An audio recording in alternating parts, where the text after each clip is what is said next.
इससे आप आसानी से पता लगा सकते हैं कि जो भारी वाला मास है सेंटर ऑफ मास उसके तरफ ही शिफ्टेड रहता है। और अगर ये सॉलिड कौन है ना, सॉलिड कौन है, तो सॉलिड कौन में और नीचे आ जाता है, कहाँ आ जाता है, ये एग्जैक्टली h/4 पे आ जाता है।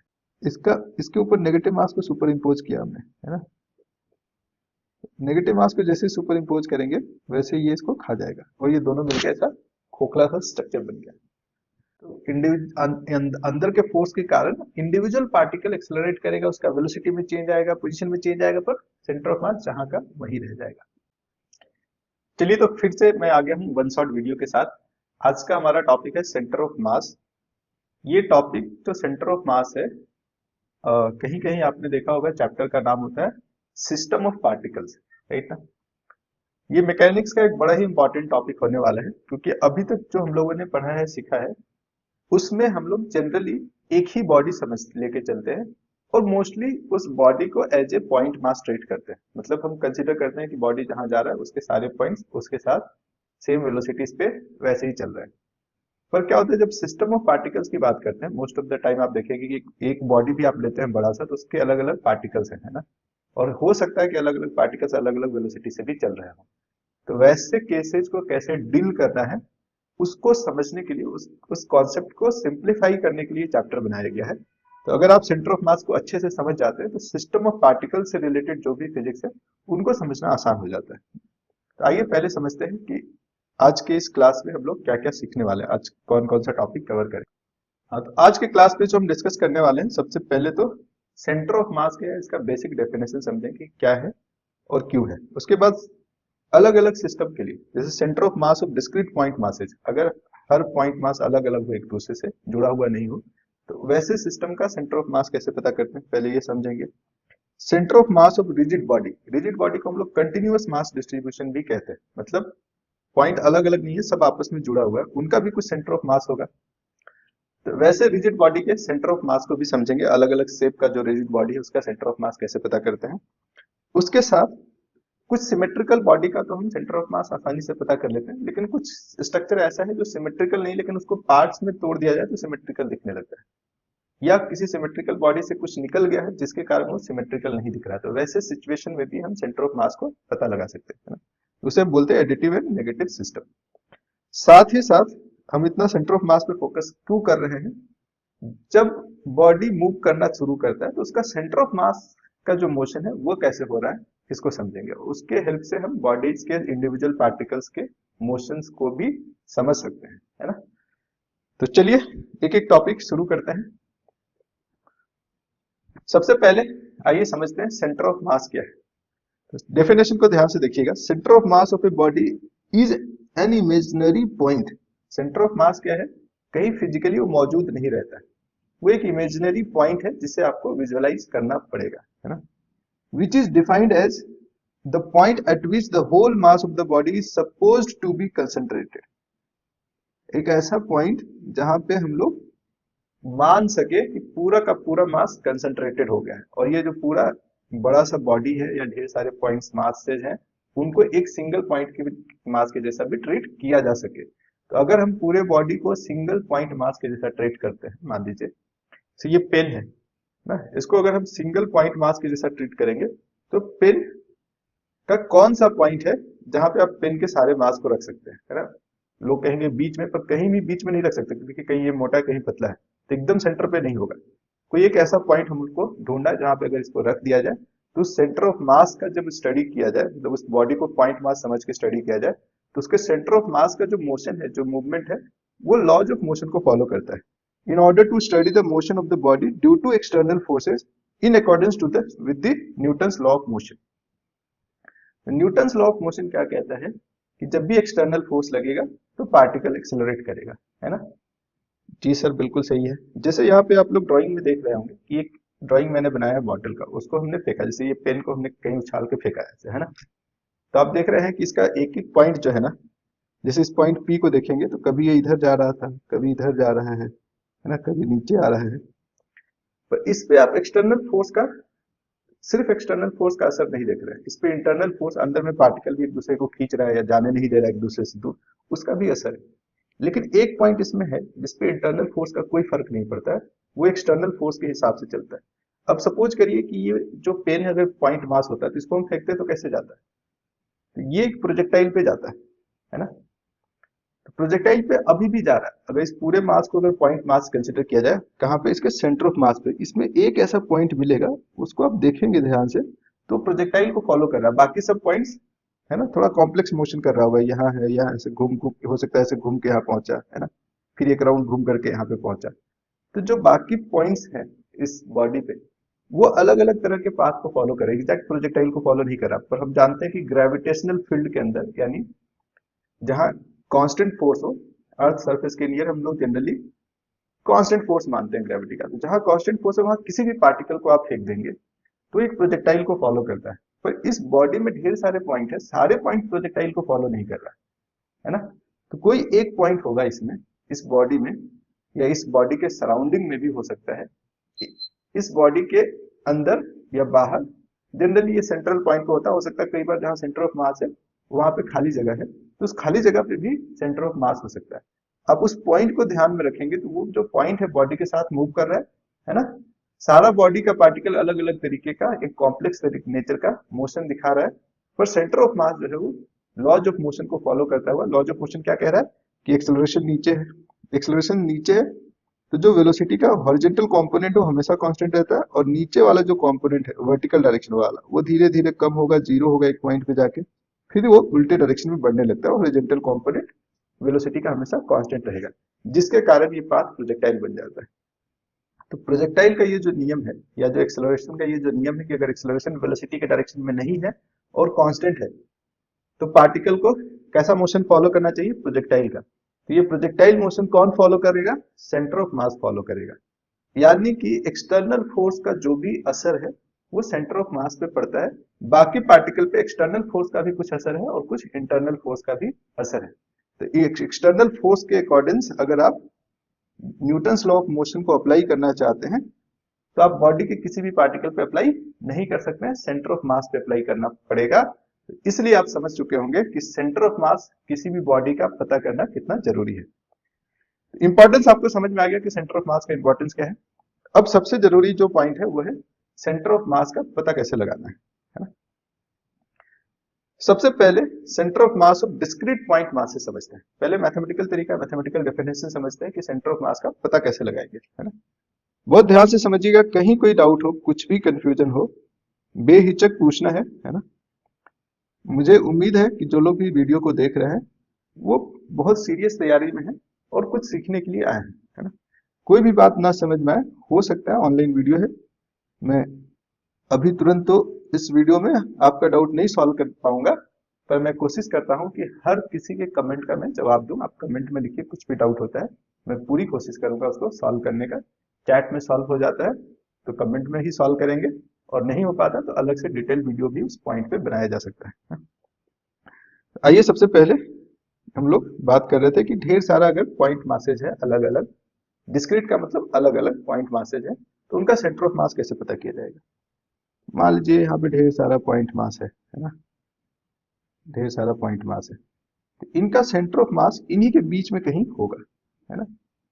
और सेंटर ऑफ मास किसी पार्टिकल पे हो जरूरी नहीं है, एक पॉइंट है, इमेजिनरी पॉइंट कहीं होगा बीच में, ये बीच में कहीं सेंटर ऑफ मास होगा। इसका कैसे पता लगाना है? यहाँ पे हम लोग पूरे मास को कंसंट्रेटेड मान सकते हैं, ऐसा हम लोग गेस कर रहे हैं, तो वो पॉइंट कहाँ होना चाहिए, कैसे पता लगाएंगे?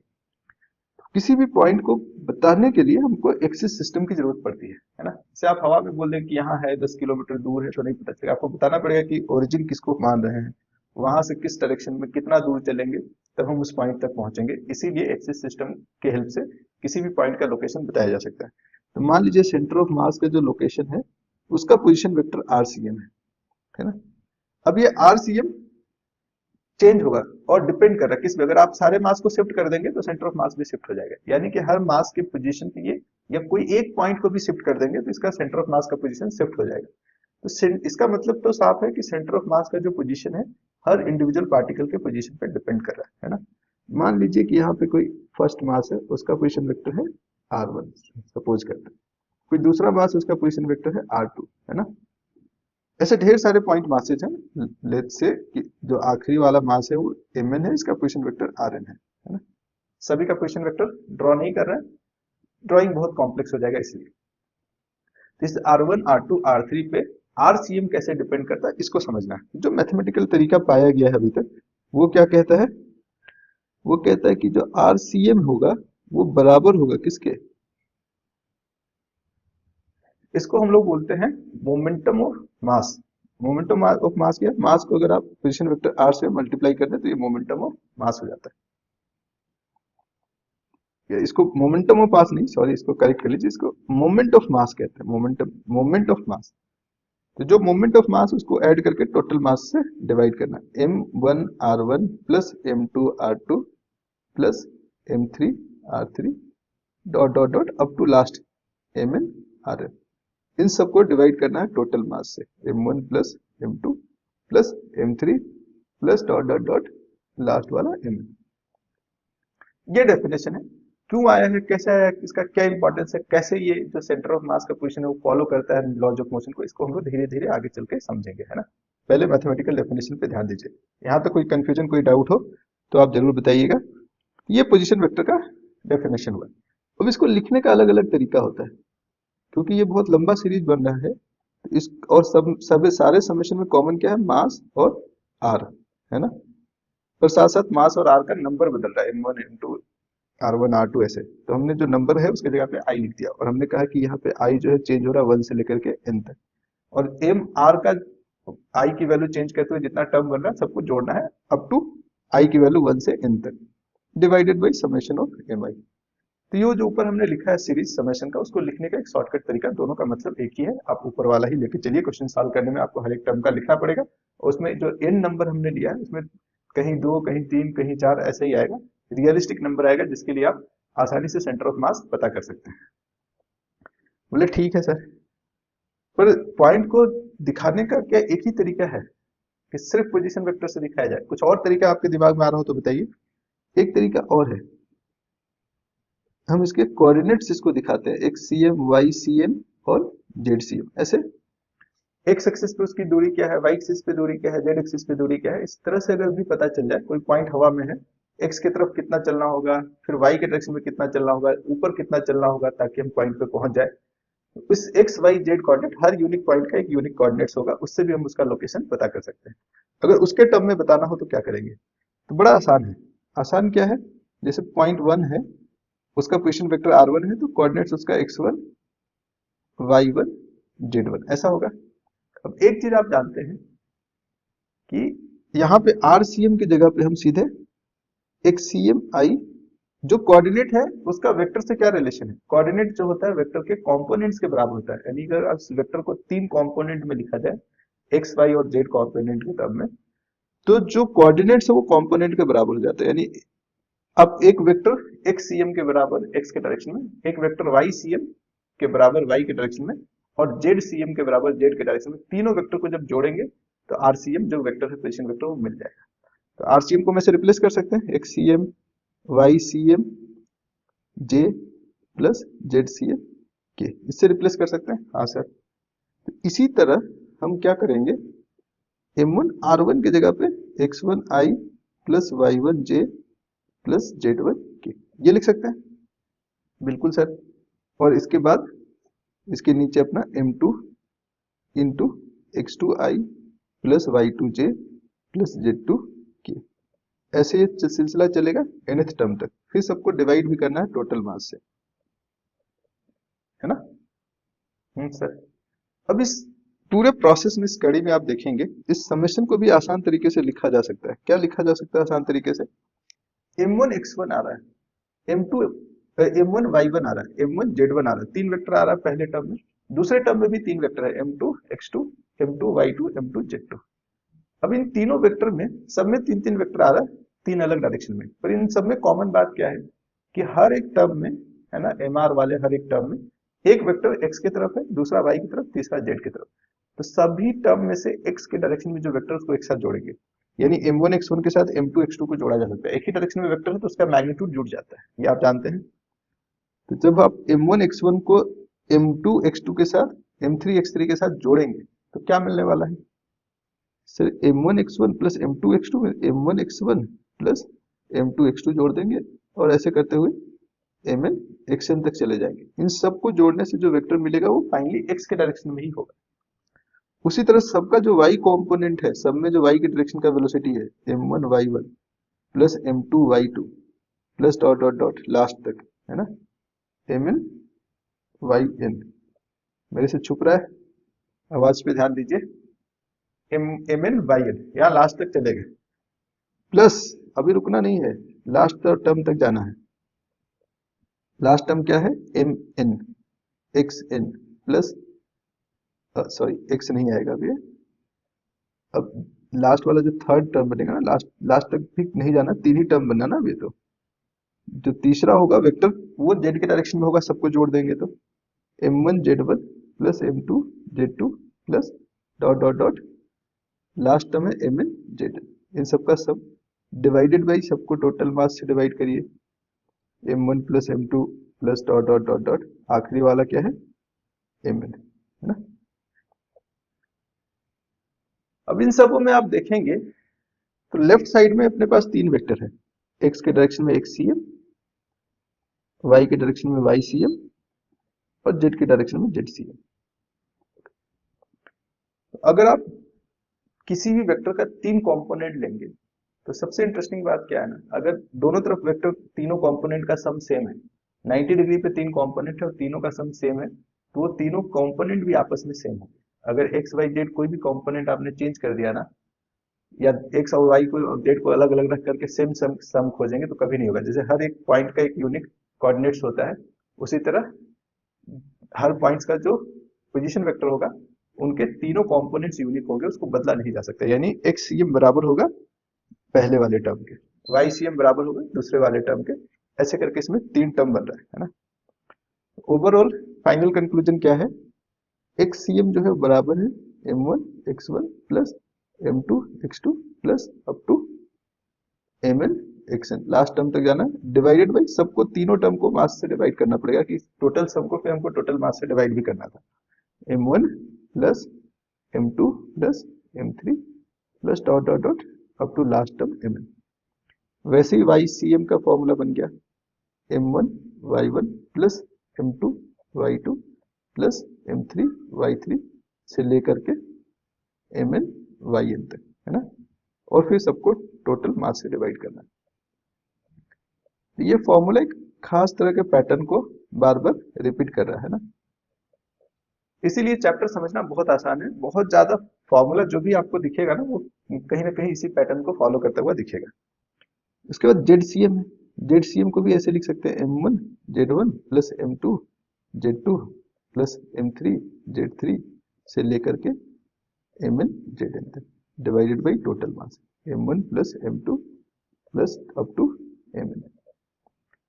और ऐसे ही पैटर्न को फॉलो कर रहा था कौन, पोजीशन वेक्टर का जो फॉर्मूला था। अगर पोजीशन वेक्टर के टर्म में बात करें, सेंटर ऑफ मास का पोजीशन वेक्टर पता करना तो m1 r1 plus m2 r2। अच्छा ये ध्यान ये रखना है कि इन सबको जोड़ना कैसे है, खास करके जो वेक्टर फॉर्म है, लास्ट वाला वेक्टर फॉर्म में मैग्नीट्यूड को जोड़ देना, ऐसा गलती नहीं करना, डायरेक्शन देखना है।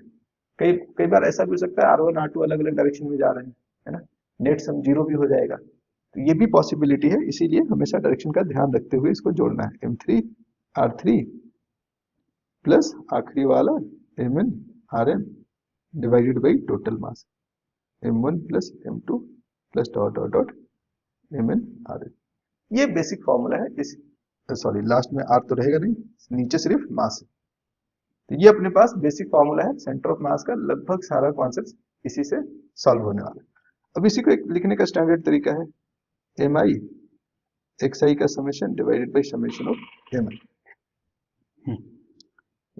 सेम तरीके से हम लोग इसको भी summation of mi yi divided by summation of mi, इसको लिख सकते हैं summation of mi zi divided by summation of mi। अगर कुछ मेंशन नहीं कर रहे रेंज तो जनरली 1 से n मान लिया जाता है। यहाँ पे summation of mi ri vector sign के साथ divided by summation of mi। इस तरह से हम लोग सेंटर ऑफ मास का एक्स कोऑर्डिनेट बताना हो, वाई कोऑर्डिनेट बताना हो, जेड कोऑर्डिनेट बताना हो या पोजीशन वेक्टर बताना हो, इस फॉर्मूले का इस्तेमाल कर सकते हैं। आइए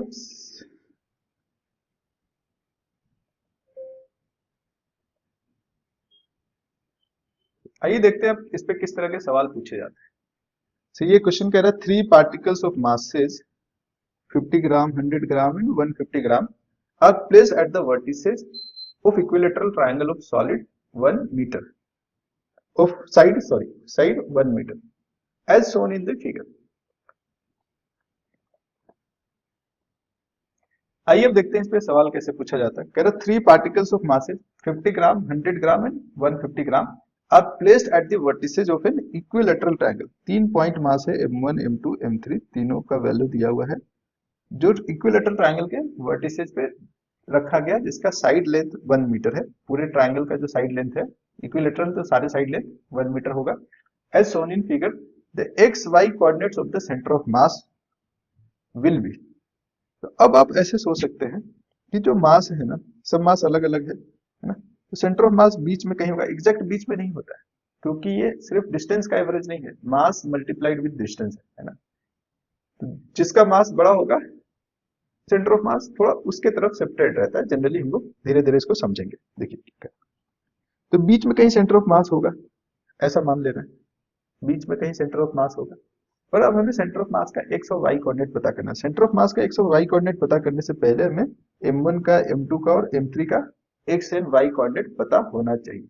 तो यहाँ पे एक्सिस भी दिया हुआ है और पॉइंट का लोकेशन भी दिया हुआ है। तो हमें सबसे पहला काम क्या करना है, आइए नेक्स्ट पेज पे देखते हैं इसको कैसे सॉल्व कर सकते हैं। सबसे पहला काम जो करना है हम लोग को, ये m1 m2 और m3 इन तीनों का पोजीशन पता करना है कोऑर्डिनेट के टर्म में। तो m1 तो ओरिजिन पे है तो इसका x और y कोऑर्डिनेट दोनों जीरो हो गया, z कोऑर्डिनेट तीनों का ही जीरो है इसलिए z की यहाँ चर्चा नहीं की जा रही है। m2 क्या होगा, तो m2 है x पे तो 1 दिख रहा है, y पे भी पे जीरो है। इसकी क्या हाल है m3 का, m3 का ध्यान देंगे तो इक्विलेटरल ट्रायंगल है, x की तरफ में हमें कितना जाना है, इस नीचे वाले बेस का आधा फिर ऊपर चढ़ना है ना। x कोऑर्डिनेट कितना हो गया 0.5 या 1/2 भी बोल सकते हैं। चलिए इसको बोल देते हैं 1/2। y कोऑर्डिनेट कितना है, इसको अगर कोई कह देता है 1/2 तो गड़बड़ हो जाएगा क्योंकि ये लेंथ अभी गिवन नहीं है कितना है, पर क्या गिवन है वो यहाँ वाला एल दिया हुआ है ना। ये एंगल 60 डिग्री है तो इस राइट एंगल ट्रायंगल में ये सामने वाला जो साइड है वो एल साइन 60 होगा। हाँ सर, एल कितना है अपना, एल तो अपना 1 है, साइन 60 कितना होता है √3/2, यानी कि y कोऑर्डिनेट जो है वो √3/2 है। अब हमें तीनों मास का x कोऑर्डिनेट और y कोऑर्डिनेट पता चल गया, यानी कि x1 x2 x3 y1 y2 y3 पता चल गया। तो xcm पता किया जा सकता है क्या, हाँ सर, इसके लिए m1 x1 plus m2 x2 plus m3 x3, तीन ही मास है तो 3 तक ही जाना है, नीचे टोटल मास का सम है m1 m2 प्लस m3। अब मास दिया हुआ ग्राम में, तो क्या इसको केजी में चेंज करना पड़ेगा, कई बार कंफ्यूजन होता है बच्चों को, नहीं करना पड़ेगा। बस ध्यान ये रखना है कि ऊपर और नीचे यूनिट सेम होना चाहिए, है ना, क्योंकि फाइनली मास कैंसिल होने वाला है। ठीक है, तो m1 की वैल्यू रखना है 50, x1 कितना रखना है 0, m2 की वैल्यू रखना है 100, x2 है 1 प्लस m3 की वैल्यू है 150 और इसका x कोऑर्डिनेट है 1/2 और टोटल मास कितना हो गया 50 प्लस 100 प्लस 150 300 हो रहा है क्या, चेक कर लीजिए। 50 100 150 150 और 150, 150 और 150 300 हो गया। हाँ सर ठीक है, अब आप ऊपर देखेंगे तो ये जो आ रहा है वो 100 प्लस 75, 100 प्लस 75 175/300। क्या करें, 100 तो आसानी से 25 से कट जाता है, 175 भी कट जाता है, तो 25 से काटेंगे अगर तो ऊपर आ जाएगा 7, नीचे 25 चौके 100 4 3 12, 7/12। दूसरा क्या पता करना, YCM के लिए यही तरकीब M1 Y1 plus M2 Y2। एकदम परेशान नहीं होना, वीडियो स्किप नहीं करना है, एक एक चीज बहुत इंपॉर्टेंट है क्योंकि हम लोग सिर्फ कॉन्सेप्ट नहीं सीख रहे हैं, उसको अप्लाई करना भी सीख रहे हैं, तो जल्दीबाजी के चक्कर में भागना नहीं। M1 Y1, M1 तो कुछ है लेकिन Y1 0 इसलिए पहला वाला टर्म 0, M2 कुछ है पर उसका y कोऑर्डिनेट 0 है तो दूसरा टर्म भी 0, M3 Y3, M3 is 150, Y3 is √3/2 divided by 300, 300 से 150 को मारेंगे है ना, तो ये 1/2 और यहाँ भी एक 1/2 है, तो क्या ये √3/4 है सर, बिल्कुल सही पकड़ा है आपने। YCM √3/4 और एक CM 7/12। चेक करें ऑप्शन क्या क्या है। एक CM 7/12 और √3/4 कहाँ दिया गया है? ऑप्शन सी में। ये बिल्कुल सही आंसर है और ये जेई मेन 2029 में पूछा गया 12 अप्रैल को, है ना। तो आप देख सकते हैं बहुत साधारण सा बेसिक कॉन्सेप्ट पे भी सवाल जेई मेन में पूछे जाते हैं, बस आपका कॉन्सेप्ट बहुत क्लियर रहना चाहिए। आइए देखते हैं और किस तरह के सवाल हो सकते हैं इसमें। इस वाले क्वेश्चन में कह रहा है two bodies of mass 1 kg and 3 kg have position vectors. 1 kg और 3 kg का मास है।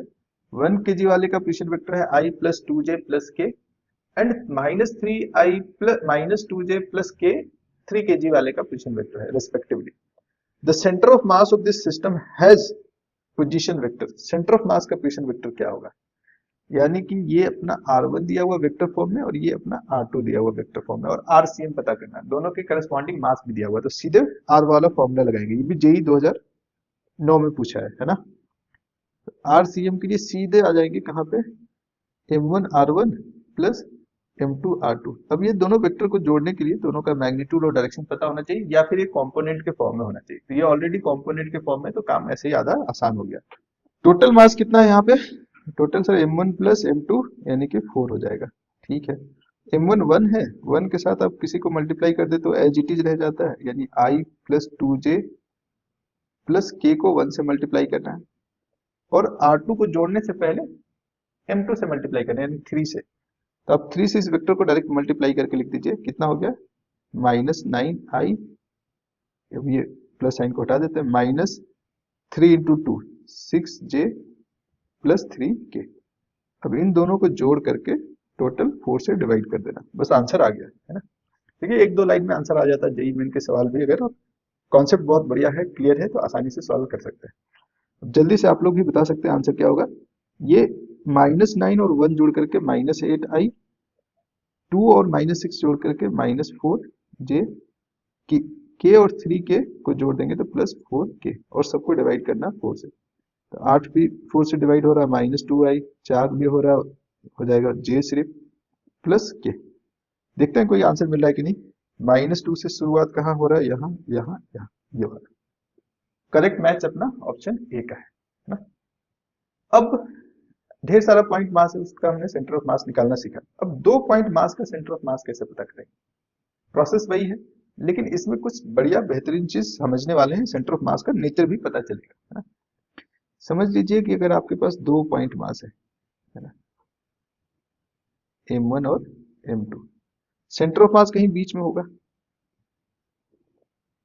जनरली सेंटर ऑफ मास जैसा नाम है, सेंटर की तरफ इसकी टेंडेंसी रहती है, तो दोनों का सेंटर कहाँ पे होगा? तो एग्जैक्ट बीच में नहीं होगा। एग्जैक्ट बीच में तब होता है जब दोनों का मास इक्वल है। इस पे आएंगे, तो मान लेते हैं कि एग्जैक्ट बीच में नहीं है, तो कहीं एक तरफ शिफ्टेड है ना, कहीं एक तरफ शिफ्टेड है, तो दोनों मास से जो इसकी दूरी है वो अलग अलग है, R1, और इधर से जो डिस्टेंस है वो R2। हमें ये R1 R2 पता कर लेना कि कितने दूरी पे होगा, लेकिन ये आपको तभी पता चलेगा जब ये टोटल डिस्टेंस गिवन हो। तो मान लेते हैं टोटल डिस्टेंस जो है वो R है या लेट्स से D है। तब R1 R2 का पता कैसे चलेगा? प्रोसेस तो वही है सर कि हमें दोनों का पोजीशन पहले पता करना पड़ेगा। दोनों के पोजीशन को बताने के लिए आपको x और y एक्सिस कंसीडर करना पड़ता है। इसको हमने x मान लिया, इसको y मान लिया, तो उस नियम से इसका कोऑर्डिनेट 0, 0 और M2 का कोऑर्डिनेट हो जाएगा D, 0। फाइन, ठीक है सर। अब दोनों का कोऑर्डिनेट पता चल गया तो सेंटर ऑफ मास का कोऑर्डिनेट भी मिल जाएगा। कैसे मिलेगा? एक CM M1 × 0 + M2 × D divided by M1 + M2। ठीक है सर, तो ये एक CM सेंटर से x पे इसकी दूरी है, वो हो गया M2 डिवाइडेड बाई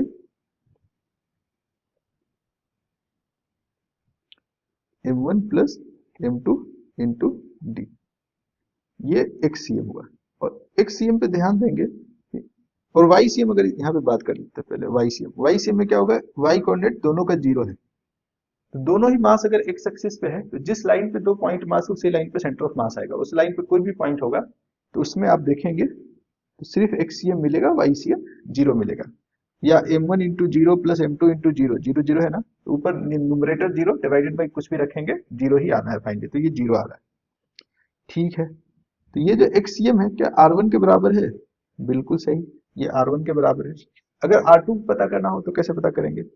R2 तो अपना D माइनस R1 है, D minus M2 divided by M1 plus M2 into D कर दे, ये D कॉमन हो जाएगा, M1 plus M2 minus M2, finally आप देखेंगे तो M1 divided by M1 plus M2 into D। अब देखिए क्या हो रहा है, दोनों में कुछ कॉमन कॉमन सी बात लग रही है R1 के लिए और R2 को अगर कंपेयर करेंगे तो। बस अंतर कहाँ है? M2 और M1 का, बाकी D by M1 plus M2, D by M1 plus M2 दोनों में कॉमन है। इसका मतलब कि जब कभी भी दोनों को जोड़ा जाएगा R1 प्लस R2 तो ये D के बराबर आएगा, और जब रेशियो लिया जाएगा R1 बाई R2 का, तो R1 में M2 है, बाकी सब तो कॉमन है, इसमें M1 है, वही दोनों बच जाएगा, बाकी सब कैंसल आउट हो जाएगा, तो रेशियो आएगा M2 बाई M1, यानी कि distance of centre of mass from the two point masses are in the ratio और are in the inverse ratio of the mass, यानी इधर वाला R1 की तरफ M2 और R2 की तरफ M1 ऐसे रख दीजिए, तो ये M2 इज टू M1 के रेशियो में डिवाइड करता है। अब देख लीजिए कि कोई मास बड़ा है, मान लेते हैं कि M1 बड़ा है, तो इधर वाला रेशियो बड़ा हो जाएगा, M2 से दूरी बढ़ जाएगा, और जो मास बड़ा है उससे डिस्टेंस कम हो जाएगा, यानी कि सेंटर ऑफ मास जो है वो कहाँ पे है? भारी वाले मास की तरफ शिफ्टेड होगा। ये भी एक बात समझ में आया?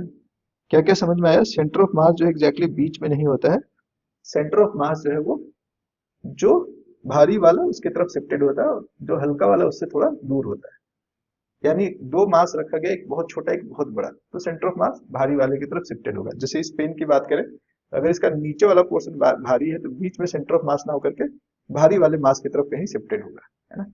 चेक करने का क्या तरीका है? अगर कोई चीज दिया हुआ है रिजिड बॉडी, तो आप इसको अलग अलग पॉइंट पे से सपोर्ट दे करके देखिए, है ना, कहाँ पे ये इक्विलिब्रियम में रहता है, जिस पॉइंट पे ये इक्विलिब्रियम पे आ जाएगा ना, वही उसका सेंटर ऑफ मास का पोजीशन होगा। इस तरह से भी पता करते हैं, और इससे आप आसानी से पता लगा सकते हैं कि जो भारी वाला मास है, सेंटर ऑफ मास उसके तरफ ही शिफ्टेड रहता है ना। चलिए अब इस पे एक सवाल करके देखते हैं। दो पॉइंट मास है 2 kg एंड 4 kg, जो 10 सेंटीमीटर के दूरी पे है, तो इसका सेंटर ऑफ मास कहाँ पे होगा? फॉर्मूला भी यूज कर सकते हैं, दोनों का कोऑर्डिनेट लिख देंगे और एक सीएम पता कर लेंगे, उसी से सेंटर ऑफ मास पता चल जाएगा। ये तो एक तरीका अपने पास है, पर एक आसान तरीका सोचते हैं। हमें इतना तो पता है कि सेंटर ऑफ मास 4 kg वाले की तरफ शिफ्टेड होगा, इधर R1 इधर R2, R1 बड़ा होगा R2 से, रेशियो क्या होगा? R1 बाई R2 का जो रेशियो होगा वो मास का उल्टा है, R2 की तरफ का जो मास उसको ऊपर रखिए, 4/2, यानी कि 2:1, 2:1, है ना। 2:1 अगर हम करेंगे किसका? 10 मीटर का, तो 10 मीटर का 2 भाग R1 है और एक हिस्सा R2 है, दो हिस्सा R1 है, एक हिस्सा R2 है, तो सबसे पहले क्या करना पड़ेगा, इसको 3 हिस्से में बांटना पड़ेगा। 3 हिस्से में बांटेंगे किसको? 10 को, 10/3, उसका 2 हिस्सा R1 है, और R2 क्या है? 10 को 3 हिस्से में बांटेंगे, उसका एक हिस्सा R2 है। तो ऐसे आप पता कर सकते हैं। अब यहाँ से आप देखेंगे तो ये 20/3 आ रहा है और ये 10/3, R1 और R2 दोनों मिल गया, 20/3 यहाँ से चलेंगे, जहां पे पॉइंट मिल गया वो सेंटर ऑफ मास हो गया। तो एक चीज और आपको बता दें, आप एक्सिस सिस्टम बदल देंगे ना, अगर आपने यहाँ एक्सिस सिस्टम ले लिया तो यहाँ पे सेंटर ऑफ मास का एक्स और वाई कोऑर्डिनेट भी आ जाएगा, या एक्स कोऑर्डिनेट और वाई कोऑर्डिनेट बदल जाएगा, पर सेंटर ऑफ मास का लोकेशन नहीं बदलता है। तो हम लोग जो फॉर्मूला लगा रहे हैं उससे जो कोऑर्डिनेट पता करते हैं, फाइनली हमको उसको फिजिकल लोकेशन को लोकेट करना है ना। अगर आप डायरेक्ट पता कर लगा ले पा रहे हैं तो फिर इतना फॉर्मूला सब कुछ तामझाम करने की जरूरत नहीं है। कुछ ऐसे भी केसेस होंगे, स्पेशल केस, जहां पे आप डायरेक्ट बता सकते हैं सेंटर ऑफ मास कहाँ होगा। जैसे अगर दोनों मास इक्वल हो जाता है, दोनों 2-2 kg हो जाता है मान लीजिए, तो रेशियो 1:1 का होगा, मतलब कि एकदम परफेक्ट सेंटर पे सेंटर ऑफ मास होगा, तो इसमें कोई फॉर्मूला लगाने की जरूरत नहीं, आप डायरेक्ट बता सकते हैं कि दो इक्वल मास है तो उसके ठीक सेंटर में ही सेंटर ऑफ मास होगा, है ना। चलिए तो अब आगे समझते हैं कि ये जो कोऑर्डिनेट्स है सेंटर ऑफ मास का ऑफ रिजिड बॉडी, या पोजीशन वेक्टर जो है सेंटर ऑफ मास का फॉर रिजिड बॉडी, वो कैसे पता करेंगे? जैसे रिजिड बॉडी कहते हैं ना, तो इसमें ढेर सारे पॉइंट मास होंगे, in fact infinite number of point mass होगा, अगर गिनने जाएंगे तो अनकाउंटेबल है, नंबर्स और संख्या का अंदाजा नहीं लगाया जा सकता है। क्या ऐसे केस में भी हम लोग जो समेशन वाला फॉर्मूला था उसको यूज कर सकते हैं? बिल्कुल कर सकते हैं। बस करना क्या है आपको कि जो XCM आप पता कर रहे थे, कैसे? Summation of MI XI divided by summation of MI, यहीं पे आपको क्या करना होगा कि रिजिड बॉडी को छोटे छोटे पीसेज में बांट देना है और हर पीस का अपना एक एक्सीएम होगा, हर छोटे छोटे स्मॉल पीसेज का उसका अपना एक मास होगा। तो उस एक्सीएम जो भी आएगा छोटे छोटे पीस का, उसको मल्टीप्लाई करना उस मास से और सब कुछ जोड़ना है। पर घबराना नहीं है, ये जोड़ने वाला जो काम है ना वो इंटीग्रेशन करेगा। क्या करेंगे, यही समेशन जो है वो फॉर्मेट ले लेगा किसका, एक्स कोऑर्डिनेट ऑफ छोटा सा मास डीएम, तो एक्स इंटू डीएम ऐसे कर देंगे।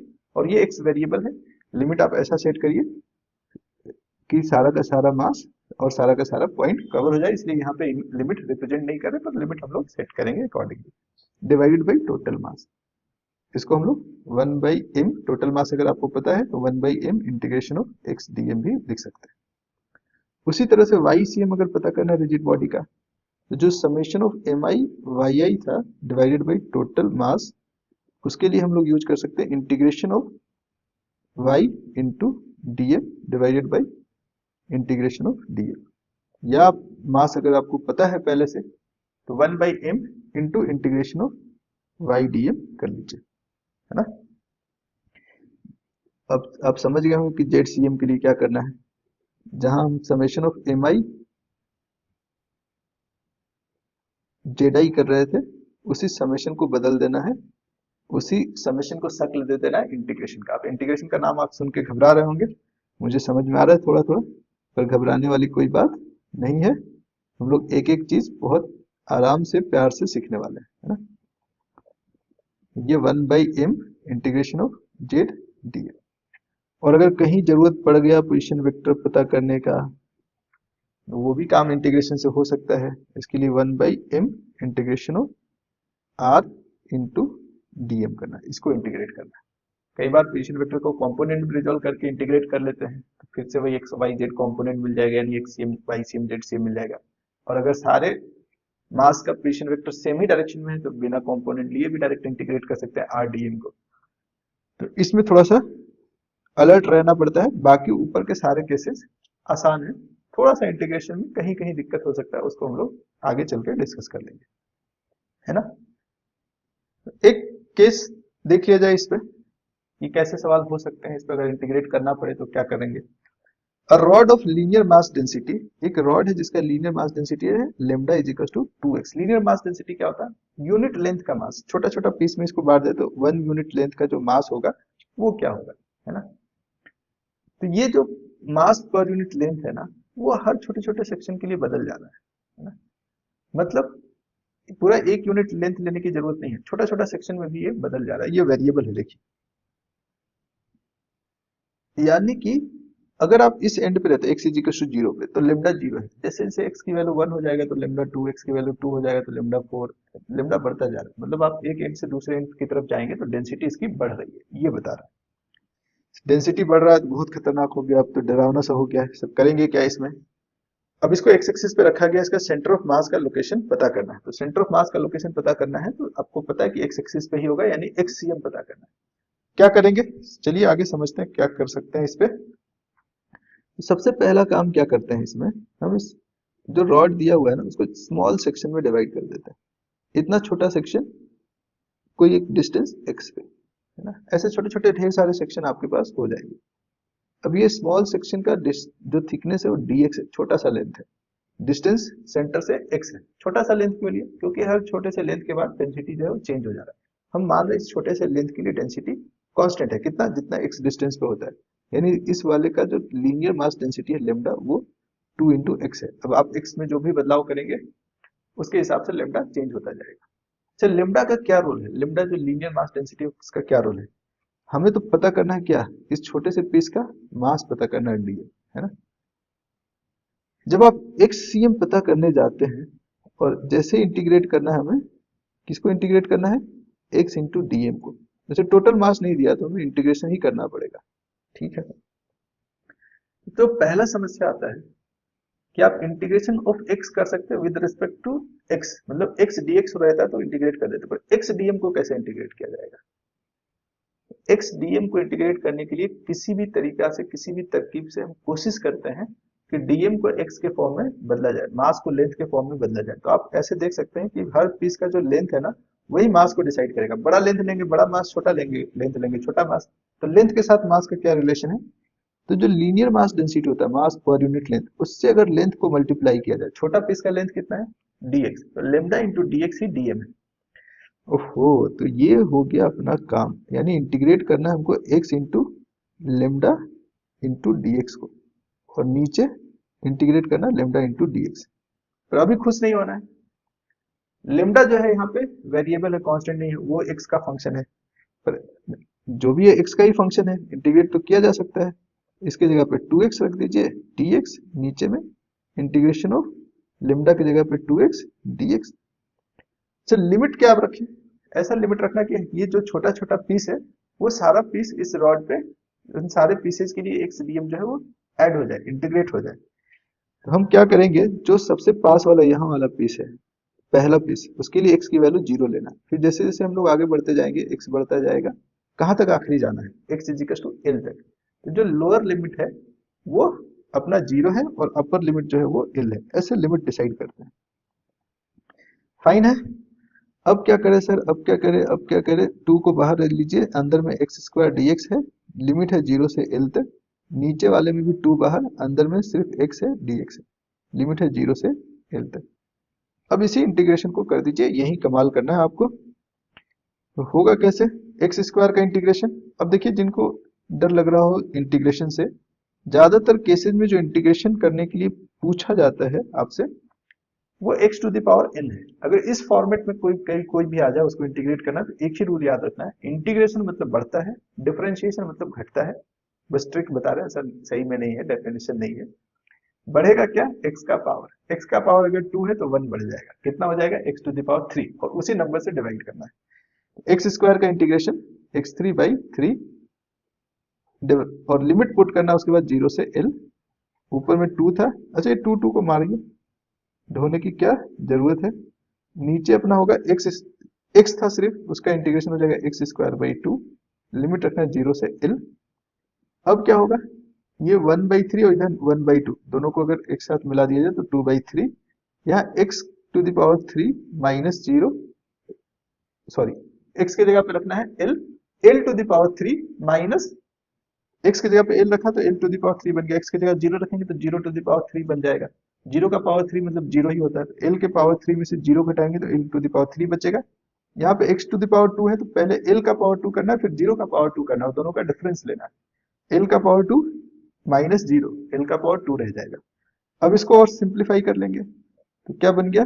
2/3 इंटू l, यानी l का करीब करीब 0.66 हिस्सा है ना। मतलब ये सेंटर 0.5 होता तो एकदम बीच में आता, बीच से थोड़ा एंड पॉइंट की तरफ है, दूसरे एंड पॉइंट की तरफ है, क्योंकि उधर डेंसिटी ज्यादा था, मास ज्यादा था, तो सेंटर ऑफ मास उसके तरफ शिफ्टेड हो गया, तो हमें एग्जैक्ट लोकेशन, एग्जैक्ट पोजीशन पता चल गया। क्लियर है पॉइंट? ठीक है सर, ठीक है, अब क्या करें, हो गया। ओके, अब आइए, ये इंटीग्रेशन जो है ऑलरेडी किया जा चुका है बहुत सारे बॉडीज पे, बहुत सारे शेप पे, खास करके सिमेट्रिकल बॉडीज पे इस तरह का इंटीग्रेशन करना आसान होता है। ये करके कुछ रिजल्ट पता लगाया गया, अगर आप रिजल्ट याद रख लेंगे तब भी बहुत सारे क्वेश्चंस, 90% क्वेश्चन आपके सॉल्व हो जाएंगे। तो हम लोग पहले रिजल्ट पे बात करते हैं, जहां जरूरत पड़ेगा, जिसका आप चाहते हैं इंटीग्रेशन करके रिजल्ट दिखाना, उस पर आप कमेंट करिए, उसके लिए अलग से वीडियो बनाएंगे, है ना। पर ये जो है ना मास सर्कुलर वाला, अगर उस पर ध्यान दिया जाए तो इसका सेंट्रल पोजीशन कहीं आएगा, जो एक्सिस ऑफ सिमेट्री है उस पे, एक्सिस ऑफ सिमेट्री ये है y, तो y पे ही कहीं आना चाहिए। पर कहाँ आना चाहिए, तो इसको पता लगाया गया, इसका जो नीचे वाला सेंटर है ना, उससे 2r/π दूरी पे सेंटर ऑफ मास आता है, यहाँ पे सेंटर ऑफ मास आता है। वैसे ही अगर ये डिस्क है, डिस्क में मास अंदर भी पूरा भरा हुआ है टोटल एरिया में, है ना, इसका सेंटर ऑफ मास थोड़ा सा नीचे आ जाता है 4r/3π पे। तो ये वैल्यू सिर्फ आपको याद रखना, बस इतना आपको मेहनत करना है कि कुछ वैल्यूज मैं आपको दिखा रहा हूँ वो याद रखना है, आगे क्वेश्चन में बहुत काम आने वाला है। और अगर डिराइव करना पड़ा तो इसका डिटेल वीडियो अलग से बनेगा, उसमें डेरिवेशन भी करेंगे। पहले ये रिजल्ट याद रख लीजिए ताकि हम कहीं भी न्यूमेरिकल क्वेश्चन में ना फंसे। दूसरा क्या शेप हो सकता है, semi spherical shell. Semi spherical shell का जो सेंटर ऑफ मास है वो इसके सेंटर से थोड़ा ऊपर होगा, क्योंकि मास तो सेंटर, सारा मास तो सेंटर के ऊपर है, तो सेंटर ऑफ मास भी थोड़ा सा ऊपर होगा। कितना ऊपर होगा?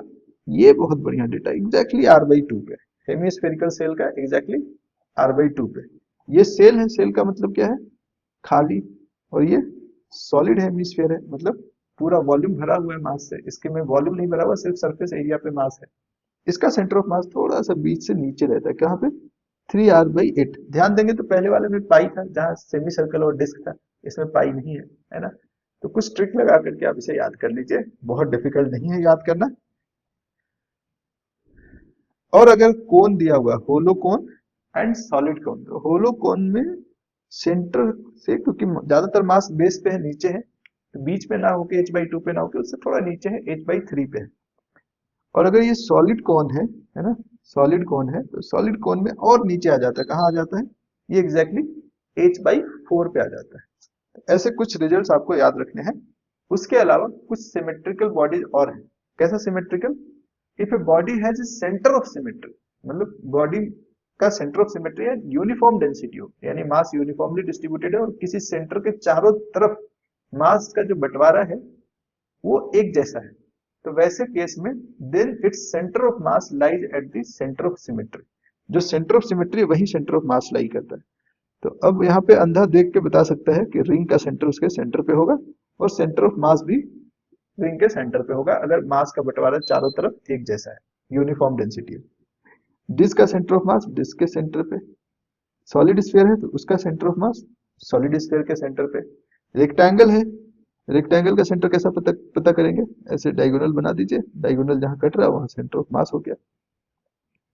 रॉड, रॉड का सेंटर ऑफ मास रॉड के सेंटर पे। सबमिट कंडीशन यही है कि डेंसिटी कैसा होना चाहिए, यूनिफॉर्म। अगर यूनिफॉर्म नहीं है तो फिर आपको इंटीग्रेट करके मेहनत करके पता करना पड़ेगा। हो सकता है ऊपर का डेंसिटी ज्यादा, नीचे का कम है, जिधर डेंसिटी ज्यादा है सेंटर ऑफ मास उस तरफ शिफ्ट हो जाएगा, है ना। पर अगर सिमेट्रिकल बॉडी है तो उस केस में हम लोग बिना कोई फॉर्मूला लगाए डायरेक्ट भी पता कर सकते हैं। ये बात हमने पहले भी आपको बताया था कि हमेशा सेंटर ऑफ मास के लिए फॉर्मूला यूज करना या इंटीग्रेशन यूज करना जरूरी नहीं होता है। अब आप अलग अलग सिमेट्रिकल शेप का सेंटर ऑफ मास समझ गए। कई शेप ऐसा बना रहता है जो पूरी तरह सिमेट्रिकल तो नहीं, लेकिन कई सिमेट्रिकल बॉडी से मिलकर बना हुआ, उसका सेंटर ऑफ मास पता करने का कुछ ट्रिक है। उस ट्रिक को हम लोग एडिटिव सिस्टम और नेगेटिव सिस्टम के जैसा नाम दे देते हैं। ये एडिटिव सिस्टम और नेगेटिव सिस्टम क्या है इसको समझते हैं थोड़ा सा, है ना। इसको एक एग्जांपल से ही समझ लेते हैं। कई बार ऐसा हो सकता है कि अपने पास एक रॉड है, हमें इस रॉड का सेंटर ऑफ मास पता है कि इसके सेंटर पे होता है, लेकिन एक और इसमें ऐसा ही रॉड ना होकर के ऐसे पाइप इधर जोड़ दिया गया है, कोई पाइप इधर जोड़ दिया गया है मान लीजिए, है ना, एक पाइप इधर जोड़ दिया गया है। अभी बड़ा कॉम्प्लेक्स सा स्ट्रक्चर हो गया। अब इन सबका सेंटर ऑफ मास कहाँ पे होगा, कैसे पता लगाया जाए। उसके लिए क्या करते हैं कि इसको छोटे छोटे पार्ट में तोड़ दीजिए। इसको मानिए कि ये सिमेट्रिकल बॉडी से जुड़ करके बना है। हर सिमेट्रिकल बॉडी का सेंटर ऑफ मास हमें पता है ना। इसका मास m1 है, इसका मास m2 है, इसका m3 है, इसका m4 है। तो हर छोटे छोटे पीस का मास अगर हमें पता है और उनका सेंटर ऑफ मास पता है, तो हम इन छोटे छोटे पीसेज को पॉइंट मास कंसिडर कर लेंगे। m1 को यहाँ कंसिडर कर लेंगे, m2 को इसके सेंटर ऑफ मास पे, m3 को उसके सेंटर ऑफ मास पे, m4 को उसके सेंटर ऑफ मास पे। और अब अपने पास 4 सेंटर ऑफ मास हो गए, 4 पॉइंट मास हो गए, ऐसे इसको ट्रीट करेंगे।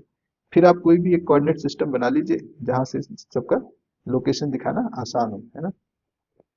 इसका कोऑर्डिनेट मान लीजिए पता चला x1 y1, इसका कोऑर्डिनेट पता चल रहा है x2 y2, इसका कोऑर्डिनेट पता चला x3 y3, इसका कुछ कोऑर्डिनेट पता चला x4 y4, है ना। इन सबका कोऑर्डिनेट अगर आपने एक बार पता कर लिया तो सेंटर ऑफ मास का भी x एंड y कोऑर्डिनेट पता किया जा सकता है। अब फॉर्मूला क्या लगाएंगे, सबको पॉइंट मास ट्रीट करते हुए xcm जो होगा अपना m1 x1 plus m2 x2 plus m3 x3 plus m4 x4, है ना।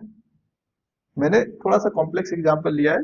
ज्यादातर केस में आप देखेंगे कि 2 मास को जोड़ा गया, 3 को जोड़ा गया, इतना ही ज्यादा से ज्यादा मिलता है क्वेश्चन में। पर चलिए 4 अगर हो गया, 5 हो गया, 6 हो गया, तब भी यही फॉर्मूला लगना है, m2 plus m3 plus m4, total mass भी जोड़ दिया, xcm मिल गया।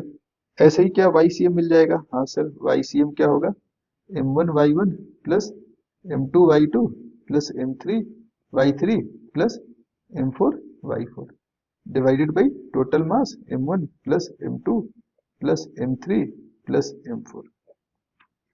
इस तरीके से हम xcm और ycm सेंटर ऑफ मास का पता कर लेंगे। अब ये जो भी पॉइंट्स आएगा इसको आप लोकेट कर सकते हैं मोस्ट प्रोबेबली जो है वो इधर कहीं आना चाहिए, है ना। तो वो आपको पता लग जाएगा, एक्स सीएम और वाई सीएम जहां भी आएगा उस पॉइंट को लोकेट कर लेंगे। अगर हमें x coordinate y coordinate centre of mass का पता चल गया तो आप सेंटर ऑफ मास का एग्जैक्ट लोकेशन भी पता कर सकते हैं। तो एक तो ये तरीका हुआ। अब नेगेटिव सिस्टम का क्या मतलब है समझते हैं। नेगेटिव सिस्टम में क्या होता है कई बार कि कोई एक ऐसा सिस्टम दिया हुआ है, स्फेरिकल या डिस्क या रेक्टेंगल, कुछ ऐसा सिस्टम दिया है जिसका सेंटर ऑफ मास हमें पता था, हम बहुत खुश थे, बहुत मजे में थे कि इसका सेंटर ऑफ मास हमें पता है ना। पर कभी कभी क्या होता है कि इसका शेप बिगाड़ दिया, इसमें से कुछ तोड़ के निकाल लेते हैं, कुछ टुकड़ा निकाल दिया, यहाँ से एक और डिस्क निकाल दिया, है ना। अब ये जो सिस्टम बच गया उसका सेंटर ऑफ मास वहीं रहेगा कि कहीं और भाग जाएगा। तो अब इसका सेंटर ऑफ मास तो यहाँ नहीं रहेगा क्योंकि सेंटर ऑफ मास के चारों तरफ मास का डिस्ट्रीब्यूशन कुछ एक जैसा होना चाहिए, है ना। पर इसके चारों तरफ मास का डिस्ट्रीब्यूशन एक जैसा है नहीं, एक तरफ का हिस्सा कुछ खाली कर दिया गया। अब इसको कैसे सॉल्व करेंगे। इसमें हम लोग क्या करते हैं, इसमें क्या दिमाग लगाते हैं कि बड़े वाले का हमें सेंटर ऑफ मास पता था, जिसको निकाला गया उसका भी सेंटर ऑफ मास पता था। ये मान लीजिए C1 था और ये C2 था, जो निकाला गया उसका भी सेंटर ऑफ मास अगर आपको पता होगा तभी ये नियम लगेगा, है ना। जो बड़ा सिस्टम था उसका सेंटर ऑफ मास पता है और जो निकाल लिया गया उसका भी पता है, तो जो बच गया उसका सेंटर ऑफ मास कैसे निकालेंगे। इसको हम ऐसे समझते हैं कि ये एक्चुअल में सम है किसका, एक पॉजिटिव मास का, यानी इसका जो मास डेंसिटी है वो पॉजिटिव है, और इसमें एक हम मास जोड़ रहे हैं छोटू सा जिसका मास डेंसिटी नेगेटिव है मान लेते हैं, है ना। ये पॉजिटिव वाला अपना, ये पॉजिटिव था पूरा का पूरा, और इसके ऊपर आके आपने एक नेगेटिव वाले सिस्टम को जोड़ दिया। जैसे आप नेगेटिव वाले सिस्टम को जोड़ देते हैं, यहाँ पे इस सिस्टम को ले आए, जैसे आप नेगेटिव वाले सिस्टम को जोड़ते हैं, है ना, ये नेगेटिव वाला क्या करेगा, पॉजिटिव मास को खा जाएगा। थोड़ा सा इसको काम करते हैं, इसके ऊपर हमने इसको आके जोड़ा, है ना, ये वाला जोड़ा आके, तो ये जो नेगेटिव मास वाला आया या नेगेटिव डेंसिटी वाला आया वो क्या करेगा, पॉजिटिव मास को, ये जो पॉजिटिव मास है ऐसा उसको खाएगा। कैसे खाएगा, इसका इसके ऊपर नेगेटिव मास को सुपर इम्पोज किया हमने, है ना। नेगेटिव मास को जैसे सुपर इम्पोज करेंगे वैसे ये इसको खा जाएगा और ये दोनों मिलकर ऐसा खोखला सा स्ट्रक्चर बन गया। तो इसमें सेंटर ऑफ मास के लिए क्या करते हैं, जो मास हटाया गया ना उसको नेगेटिव मान लेते हैं और पॉजिटिव में पूरे को पॉजिटिव मान लेते हैं। ये C2 पे था, ये C1 पे था, इसका अपना कुछ सेंटर ऑफ मास रहा होगा x1 y1, उसका x2 y2। तो अब इसका एक CM जब पता करना, रिमेनिंग पार्ट का, किसका, रिमेनिंग पार्ट का, ध्यान दीजिए, रिमेनिंग पार्ट का सेंटर ऑफ मास पता करना है तो क्या करेंगे बताइए। दो मास, इसमें भी दो सिस्टम जुड़ा है, ऐसे इसको मान लेते हैं। एक जिसका मास m1 था बड़ा वाले का, पूरे ये पूरे का मास है इंटू x1 माइनस दूसरे का मास को नेगेटिव समझते हुए उसको जोड़ दीजिए minus m2 x2 divided by total मास क्या होगा, बड़े वाले का मास और उसमें माइनस m2 जुड़ गया। ऐसे इसको हम लोग कह रहे हैं नेगेटिव सिस्टम आके जुड़ गया। तो सेंटर ऑफ मास में जहां हम लोग दो एडिटिव सिस्टम जहां हम बात कर रहे थे वहां दो पॉजिटिव मास को जोड़ रहे थे, और जहां नेगेटिव सिस्टम की बात है उसमें एक बड़ा पॉजिटिव मास में एक छोटे नेगेटिव मास को जोड़ दिया, कुछ ऐसा सिस्टम बन गया। तो उसका सेंटर ऑफ मास इस तरह से पता किया जा सकता है ना। उसी तरह से YCM किसका, रिमेनिंग पार्ट का, इसको पता करना है तो क्या करेंगे सर, वही m1 y1 minus m2 y2, बहुत आसान सा है, m1 माइनस m2, बस ये काम कर देना है। थ्योरी में तो अच्छा लग रहा है सर, बस सवाल में फंस जाते हैं, है ना। तो कहीं भी आपको फंसने नहीं दिया जाएगा, हर कॉन्सेप्ट पे हम लोग क्वेश्चन डिस्कस कर रहे हैं, एक एक सवाल डिस्कस किया जाएगा यहाँ पे, बस आपको बने रहना। जैसे ये भी सवाल कभी एग्जाम में पूछा गया है, अब देखिए इसको कैसे सॉल्व करते हैं। कह रहा locate the centre of mass of the arrangement shown in the figure, the three rods are identical in mass and length, सबका मास और लेंथ सेम है ना, सबका मास सेम है। तो अभी हमने क्या कहा कि एक आइडेंटिकल रॉड है, यूनिफॉर्म तरह का रॉड है, और हर रॉड को अगर अलग अलग देखा जाए तो उसका सेंटर ऑफ मास पता है। इस रॉड का सेंटर ऑफ मास कहाँ पे है, अगर इसका सेंटर ऑफ मास बताया जाए तो x एक्सिस पे ये L/2 दूरी होगा और y एक्सिस पे L, y एक्सिस पे L हाइट ऊपर है ना। ये जो रॉड है दूसरा वाला, इसका सेंटर ऑफ मास कहाँ है, ये y एक्सिस पे है तो इसका x कोऑर्डिनेट 0 और y कोऑर्डिनेट L/2। यहाँ ये x एक्सिस पे आया है, एक पहला जो रॉड था, ये एक्स एक्सिस पे L/2 दूरी पे इसका सेंटर है और वाई एक्सिस पे ये है नहीं, तो वाई कोऑर्डिनेट इसका 0। अब 3 मास है अपने पास, M1 M2 M3 ऐसे मान लेंगे, तीनों की वैल्यू सेम है। ठीक है, एक्स सीएम के लिए क्या करेंगे, आइए यहाँ इसको समझते हैं थोड़ा अच्छे स्पेस में। इसका कोऑर्डिनेट हमने बताया कि Y coordinate L/2, x coordinate 0। इसका क्या कोऑर्डिनेट हमने माना था, एक्स पे है ये, अच्छा यहाँ पे सॉरी, इस ये वाई एक्सिस पे है तो x coordinate 0, Y coordinate L/2। इसको हमने माना एक्स कोऑर्डिनेट है इसका L/2, वाई कोऑर्डिनेट 0, और यहाँ पे ये एक्स पे L/2 दूरी है, वाई पे भी इसकी हाइट है L के बराबर, तो L। इसको हम M1 मान रहे हैं, इसको M2, इसको M3। हालांकि तीनों इक्वल है, तीनों को M रखा जा सकता है। एक्स सी एम क्या होगा सर, एक्स सी एम होगा यहाँ पे M1 x1 plus M2, additive system है, M2 x2 plus M3 x3 divided by total mass is 3m। M1 is also M1 into L/2। M2 जो है वो भी M है, पर इसका XCM 0 है तो ये टर्म 0। M3 का हो गया M into L/2 divided by 3m। ये L/2 है प्लस ML/2 है, तो ऊपर ML हो जाएगा क्या, हाँ सर 3m है, तो ये तो L/3 हो गया, MM कट गया। अब बस दूसरा हमें YCM पता करना है। YCM के लिए पहला मास के साथ 0 मल्टीप्लाई होगा क्योंकि YCM इसका 0 है, दूसरे के साथ L/2, तीसरे मास के साथ total L divided by 3m। ऊपर आ रहा 3mL/2 divided by 3m, 3m cut गया L/2। यानी ऊंचाई जो है सेंटर ऑफ मास का L/2 है और x के डायरेक्शन में ये कितना है L/3। तो आप फिजिकली भी लोकेट कर सकते हैं इसको, हालांकि ऑप्शन दिया है तो ऑप्शन बताना इधर होगा कहीं L/3 और हाइट कितना L/2 के बराबर, इधर इस पूरे सिस्टम का सेंटर ऑफ मास आ रहा है, करेक्ट। y x एक्सिस पे चलना है L/3 और y पे L/2। ऑप्शन सही कौन सा है, ऑप्शन थर्ड सही। तो आप देख सकते हैं कॉम्प्लेक्स से कॉम्प्लेक्स स्ट्रक्चर दिखने वाला कभी कभी अगर अलग अलग पार्ट से बना हो, उसको मान लिया जाए अलग अलग सिमेट्रिकल पार्ट से, तो उसका सेंटर ऑफ मास आसानी से पता कर सकते हैं, है ना। आइए एक एग्जांपल और देखते हैं।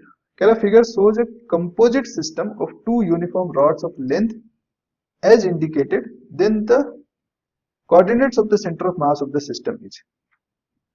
यहाँ पे यूनिफॉर्म रॉड है, लेंथ लेकिन अलग अलग है तो मास भी अलग अलग हुआ, इसका मास 2m हो जाएगा, इसका मास m हो जाएगा, इसका सेंटर यहाँ पे, इसका यहाँ पे। इसका कोऑर्डिनेट देखेंगे तो एक्स एक्सिस पे है नहीं 0, वाई एक्सिस पे है तो l हो जाएगा, क्यों, क्योंकि टोटल लेंथ 2l है, तो बीच में कहीं सेंटर पे होगा उसका सेंटर ऑफ मास, इसका सेंटर ऑफ मास L/2, 0 पे।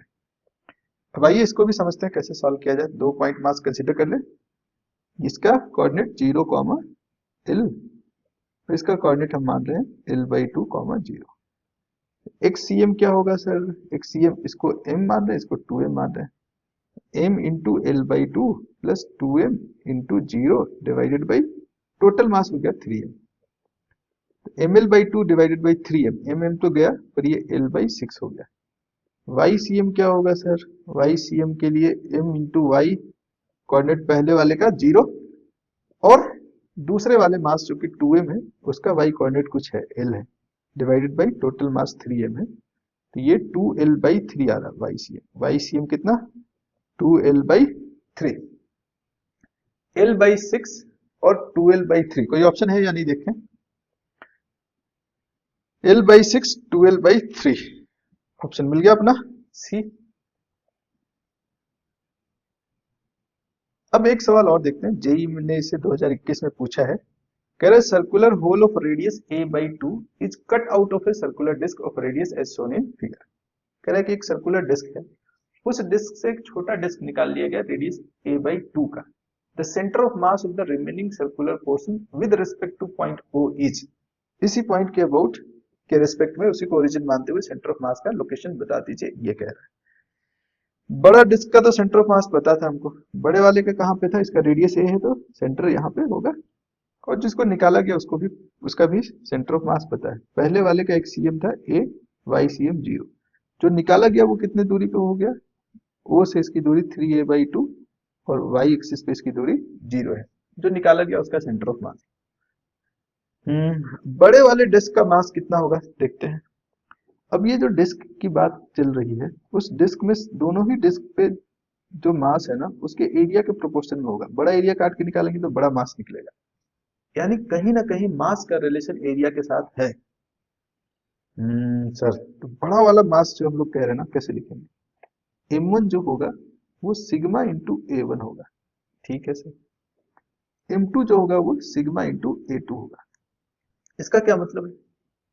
इसका मतलब है सिग्मा, यहाँ फ्लैट सरफेस है ना, डिस्क है तो सरफेस फ्लैट है, तो जो भी एरिया दिख रहा है ना ऊपर से मैदान, उस एरिया के प्रोपोर्शन में मास है। आप मास को एक पर यूनिट एरिया में डिवाइड कर सकते हैं, इसलिए एरियल मास डेंसिटी डिफाइन किया गया। जैसे एक क्वेश्चन में हमने देखा था कि मास एक लेंथ में है तो लीनियर मास डेंसिटी लेम्डा का यूज करते हैं। पूरे वॉल्यूम में होगा तो हम वॉल्यूमेट्रिक मास डेंसिटी का इस्तेमाल करते हैं। पॉइंट क्लियर है?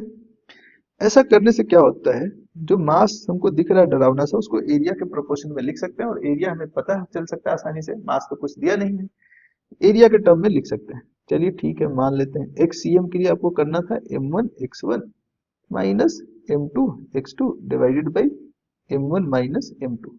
पर मास नहीं गिवन है, लेकिन हम सिग्मा इंटू a1 x1 लिख सकते हैं और इसको सिग्मा इंटू a2 x2 लिख सकते हैं divided by sigma a1 minus sigma a2। मजे की बात है कि सिग्मा ऊपर नीचे से कैंसिल हो जाएगा। तो ये जो एक्सीएम का फॉर्मूला जिसमें मास आप देख रहे थे, वो एरिया के टर्म में भी कई बार लिखा जा सकता है, अगर ये फ्लैट सरफेस जैसा है, एरियल मास डिस्ट्रीब्यूशन है ना। और अगर वॉल्यूमेट्रिक मास डिस्ट्रीब्यूशन है तो मास वॉल्यूम के प्रोपोर्शन में होगा, तो m1 m2 के जगह पे v1 v2 का इस्तेमाल किया जा सकता है। आगे हम लोग देखेंगे। ये a1 x1 minus a2 x2 divided by a1 minus a2। अब आ जाइए, पहले वाले का सेंटर ऑफ मास ए पे है और एरिया कितना है, पाई ए स्क्वायर। सेंटर ऑफ मास कहाँ पे है, ए पे। ठीक है सर।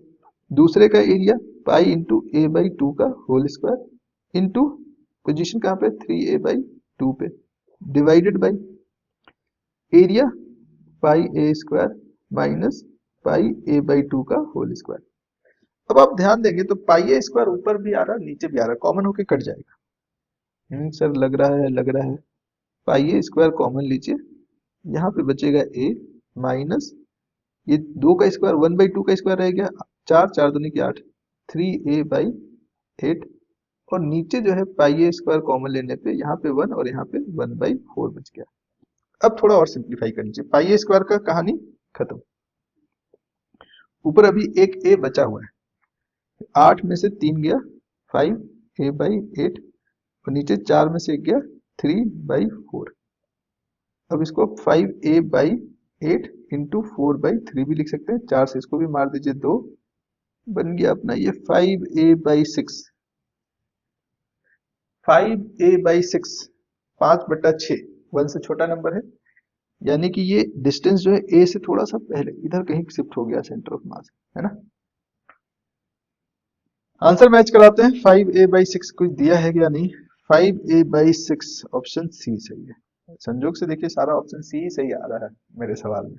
खैर ऐसा एग्जाम में नहीं होता है, संजोग है ना, सारा ऑप्शन सी आ रहा है। चलिए, तो अब बात हो गया कि अलग अलग सिस्टम है या अलग अलग तरीके का मास डिस्ट्रीब्यूशन है, तो इसका सेंटर ऑफ मास कैसे पता करते हैं। अब आइए समझते हैं कि ये जो हमने मेहनत किया इतना सेंटर ऑफ मास पता करने का, उसका एप्लीकेशन क्या है। उसका एप्लीकेशन आपको समझ में आएगा motion of centre of mass का। यानी सेंटर ऑफ मास जो आपने पता किया है, वो अगर चल रहा है, यानी कोई भी पार्टिकल चल रहा है, एक पोजीशन शिफ्ट करता है, तो सेंटर ऑफ मास पे अपना पोजीशन शिफ्ट करता है। तो इंडिविजुअल पार्टिकल का जो पोजीशन शिफ्ट हो रहा है वो किन चीजों पे डिपेंड कर रहा है, और सेंटर ऑफ मास का जो पोजीशन शिफ्ट होता है वो किन फैक्टर पे डिपेंड करता है, इसको समझने की कोशिश करते हैं। इसको समझने के लिए आइए फिर से बेसिक से समझते हैं। पहले हम लोग हर पॉइंट के को अलग अलग लेते हैं, है ना। डिस्क्रीट पॉइंट समझते हैं, कंटिन्यूअस बॉडी पे भी सेम चीज अप्लाई होगा। मान लीजिए आपके पास n नंबर ऑफ पार्टिकल्स हैं, है ना।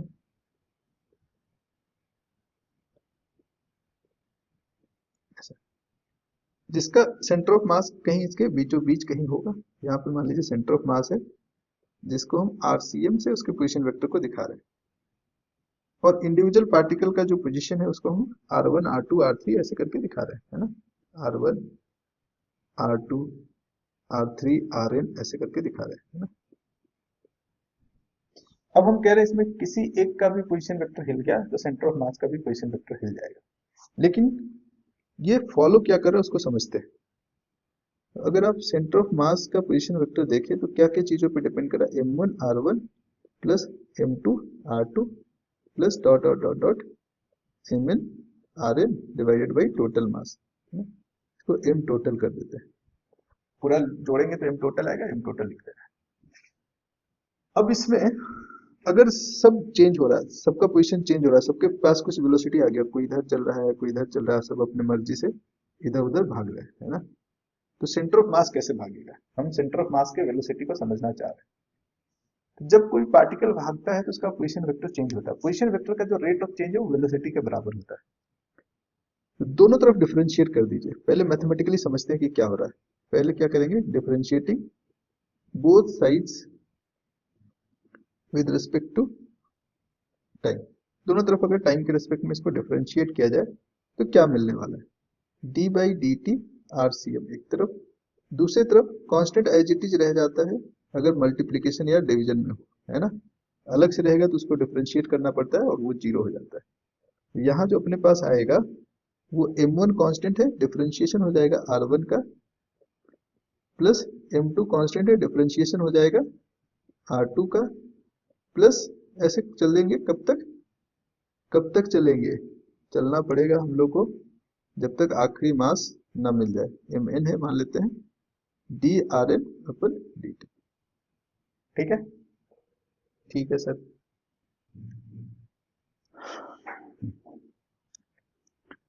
यहाँ पे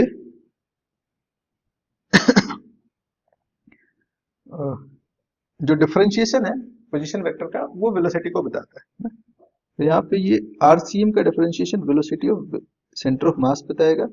यहाँ पे m1 v1 plus m2 v2 plus m3, या ये चलेगा कब तक, आखिरी तक mn vn तक, डिवाइडेड बाई m टोटल।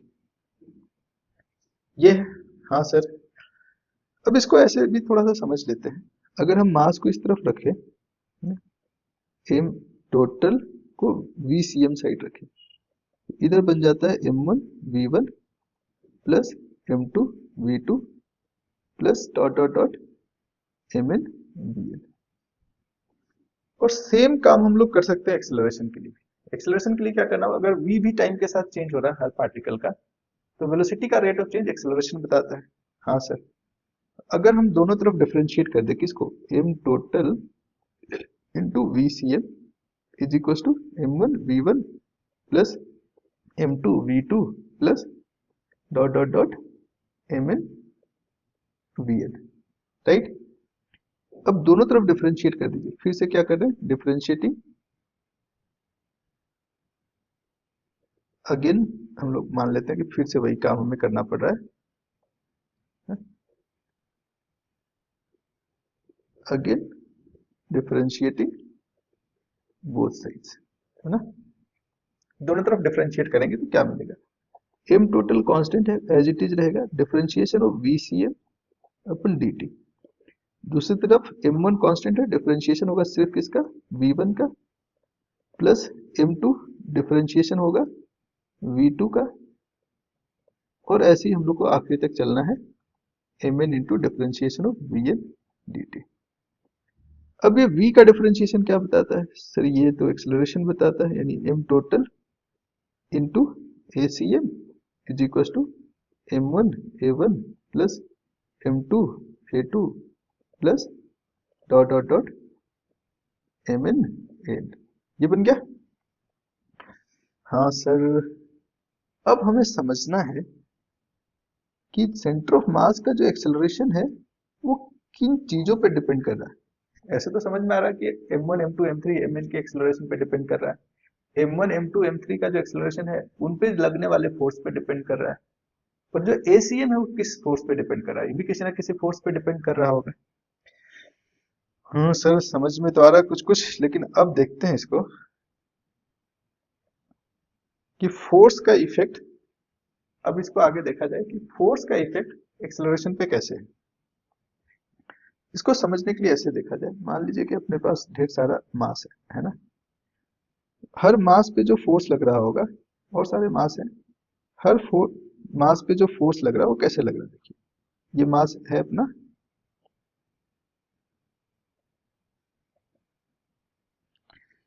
यहाँ पे हम कंसिडर कर रहे हैं कि ये m1 मास है, इधर कहीं m2 है, m3 है, m4 m5 से लेकर के mn तक है। ठीक है सर, m1 पे जो एक्सेलरेशन है वो कैसे हो सकता है, m1 को कौन एक्सेलरेट कर सकता है, कोई फोर्स लगेगा तभी हो सकता है। फोर्स कौन लगाएगा m1 पे, अंदर का सिस्टम का जो मास है ना वो भी लगा सकता है। मजे की बात क्या है कि m1 पे m2 भी लगा सकता है, m3 भी लगा सकता है। बाहर से कोई फोर्स ना लगे तब भी m1 एक्सेलरेट कर सकता है ना, अंदर के ही बहुत सारे फोर्स के कारण। m1 पे m2 जो फोर्स लगा रहा है इसको F12 कह देते हैं, 3 जो फोर्स लगा रहा है उसको 13 कह देते हैं, F1n कह देते हैं इसको, है ना। लेकिन अगर कोई एक्सटर्नल फोर्स भी लग रहा हो तब, मान लेते हैं कि कोई एक्सटर्नल फोर्स भी है, उसको F1 रख दे रहे हैं, कोई बाहर वाला लगा रहा है तो किसके रेफरेंस में वो पता नहीं तो इसको F1 रख लेते हैं। ऐसा ही कुछ हाल m2 के साथ भी है क्या, m2 पे m1 लगाएगा, इसको नाम रख देते हैं F21, m3 भी लगा रहा होगा तो इसका नाम रख देते हैं F23, और भी फोर्सेज इस पे लगेंगे, अलग अलग पार्टिकल है सबका लग रहा हो, उसके अलावा है ना एक एक्सटर्नल फोर्स भी लगा दे रहे हैं इधर, मान लेते हैं F2, करेक्ट। हाँ सर, ऐसे ही सिचुएशंस बाकी मासेस के साथ भी है। तो बाकी मासेस का जो एक्सेलरेशन है इन सभी फोर्सेज पे डिपेंड कर रहा है, यानी m1 a1 जो है वो मास इंटू एक्सेलरेशन जो है m1 का, वो बराबर है सभी सारे फोर्स के सम के बराबर, यानी F12 प्लस F13 प्लस 1 पे और कौन कौन लगा सकता है, 4 लगा सकता है, प्लस लास्ट तक जाएंगे तो F1n, और एक एक्सटर्नल फोर्स भी इस पे मान लेते हैं, या जो भी एक्सटर्नल फोर्स उसको जोड़ करके एक मान लेते हैं। ऐसे ही कुछ होगा हाल किसका, M2A2 का। M2A2 किसके बराबर है, M2A2 बराबर है F21, 2 पे जो जो फोर्स लगेगा, plus F23 plus F24 plus आखिरी वाला है F2n, और एक एक्सटर्नल फोर्स है F2। ऐसे ही अगर आप चलते जाएं M3A3 की बात करें, ऐसा ही कुछ हाल अपना M3A3 के साथ भी होने वाला है। F3 3 पे कौन कौन फोर्स लगा रहा है, 1 लगा सकता है, 3 पे 2 लगा सकता है, 3 पे 3 लगाएगा क्या, नहीं, 4 लगा सकता है, प्लस 3 पे लास्ट वाला n भी लगा सकता है, और कोई एक्सटर्नल फोर्स है मान लेते हैं F3। ऐसे ही जोड़ते चले जाए सबके लिए, mn an को आप लिख सकते हैं Fn1 plus Fn2 plus Fn3 से लेकर के आखिरी वाला क्या होगा, Fnn नहीं होगा, n पे आखिरी कौन लगाएगा, n-1, और एक कोई एक्सटर्नल फोर्स है Fn मान लेते हैं। सर इतना करने का क्या कारण मतलब था, सबका पैटर्न तो समझ में आ गया कि एक जैसा ही है, एक खास कारण है इसीलिए यहां तक लिख करके लाए हैं, है ना। कुछ बहुत बेहतरीन चीज आप लोग को समझाना चाह रहे हैं, बहुत बढ़िया चीज है। वो बढ़िया चीज क्या है समझिए, अगर इधर सबको जोड़ दिया जाए, समेशन ऑफ एम आई ए आई, है ना, इसका एक मीनिंग निकल के आता है, और दूसरी तरफ सब जो समेशन ऑफ एम आई ए आई है उसका मीनिंग अभी जस्ट हम लोगों ने देखा, फिर समझेंगे। इधर इसका जो समेशन है एम आई ए आई का, इन सारे फोर्सेज के समेशन के बराबर होगा, है ना। पर इसमें एक बढ़िया चीज है, 1 पे जो 2 लगा रहा है ना, और 2 पे जो 1 लगा रहा है, न्यूटन थर्ड लॉ से इक्वल एंड अपोजिट होना चाहिए। अगर कोई मास दूसरे पे फोर्स लगाया तो सेम टाइम पे दूसरा भी इस पे लगा रहा होता है ना, जिसको एक्शन रिएक्शन पेयर कहते हैं, इक्वल एंड अपोजिट होता है, यानी 1 2 और 2 1 इक्वल एंड अपोजिट है, दोनों को जब जोड़ेंगे तो नेट सम 0 हो जाएगा। F1 3 और 3 1 इक्वल एंड अपोजिट है, F1 4 और 4 1 फिर कट जाएगा, F1 n और n 1 कट जाएगा, 2 3 और 3 2 2 4 4 2, F2n Fn2, F34 F43 F3n किसके साथ, n3 के साथ। ऐसे करते करते इसका इसके साथ, मतलब जो भी इंटरनल फोर्सेज हैं अगर सबको सम कर दिया जाए तो उसका समेशन 0 होने वाला है। बचेगा कौन? जो बाहर वाला था, F1 plus F2 plus F3 plus dot dot dot last तक जितना भी बाहरी का फोर्स लग रहा है वो सब जुड़ जाएगा। कुछ तो बात समझ में आ रही है। और ये जो समेशन है वो m टोटल इंटू ACM के बराबर था सर। तो फाइनली इन सब का जो सम है वो F एक्सटर्नल के बराबर हो गया, F नेट एक्सटर्नल। मैं यहाँ पे जो बात समझाना चाह रहा हूँ वो ये है कि अलग अलग पार्टिकल, इंडिविजुअल पार्टिकल का एक्सेलरेशन अंदर के फोर्स और बाहर के फोर्स दोनों पे डिपेंड कर रहा है। यानी हर इंडिविजुअल पार्टिकल पे जो फोर्स लग रहा है उस पर उसका एक्सेलरेशन डिपेंड कर रहा है। पर सेंटर ऑफ मास का जो एक्सेलरेशन है ना वो सिर्फ और सिर्फ बाहरी फोर्स पे डिपेंड कर रहा है। अगर ये F1 F2 F3 Fn ना हो, बाहर का कोई फोर्स ना हो, या उन सब फोर्स का नेट सम 0 हो जाए, इन दोनों ही केस में सेंटर ऑफ मास का एक्सेलरेशन 0 हो जाएगा। यानी इंडिविजुअल पार्टिकल तो एक्सेलरेट करेगा पर सेंटर ऑफ मास एक्सेलरेट नहीं कर रहा है। और अगर वो इनिशियली रेस्ट पे है तो रेस्ट पे ही रहेगा। अलग अलग पार्टिकल का पोजीशन चेंज होगा। अगर इनिशियली सभी पार्टिकल रेस्ट पे थे या उसका सेंटर ऑफ मास रेस्ट पे था, है ना, 0 वेलोसिटी था, तो अंदर के फोर्स के कारण इंडिविजुअल पार्टिकल एक्सेलरेट करेगा, उसका वेलोसिटी में चेंज आएगा, पोजीशन में चेंज आएगा, पर सेंटर ऑफ मास जहां का वही रह जाएगा। और अगर कांस्टेंट वेलोसिटी से सेंटर ऑफ मास चल रहा था शुरू में, इंटरनल फोर्स लगने के कारण इंडिविजुअल पार्टिकल में एक्सेलरेशन आया जिससे इंडिविजुअल का वेलोसिटी चेंज हुआ, पर सेंटर ऑफ मास का वेलोसिटी चेंज नहीं होगा। सेंटर ऑफ मास के पोजीशन में कोई भी बदलाव आता है तो उसके पीछे जो कारण है वो एक्सटर्नल फोर्स है ना। एक्सटर्नल फोर्स सेंटर ऑफ मास की स्थिति को डिसाइड करता है। अब इसमें समझते हैं एक term, conservation of linear momentum. Linear momentum कब कंजर्व रहेगा? एक जैसे हम लोगों ने बात किया सिचुएशन का कि क्या हो जब नेट एक्सटर्नल फोर्स 0 हो जाए, if net external is 0। Net external force 0 होगा तो अपना सेंटर ऑफ मास का एक्सेलरेशन 0 हो जाएगा, यानी m टोटल इंटू ACM, ये टोटल जो प्रोडक्ट है वो भी 0 होगा। ACM ही 0 है तो सारा का सारा 0। एक्सेलरेशन 0 होने का क्या मतलब? एक्सेलरेशन आया कहां से था, इसको सोचिए। सेंटर ऑफ मास का एक्सेलरेशन सेंटर ऑफ मास के वेलोसिटी के डिफरेंस को डिफरेंशिएट करने से आता है, यानी सेंटर ऑफ मास के वेलोसिटी का रेट ऑफ चेंज को बताता है। यानी कि m total into dVCM by dt, ये 0 हो गया।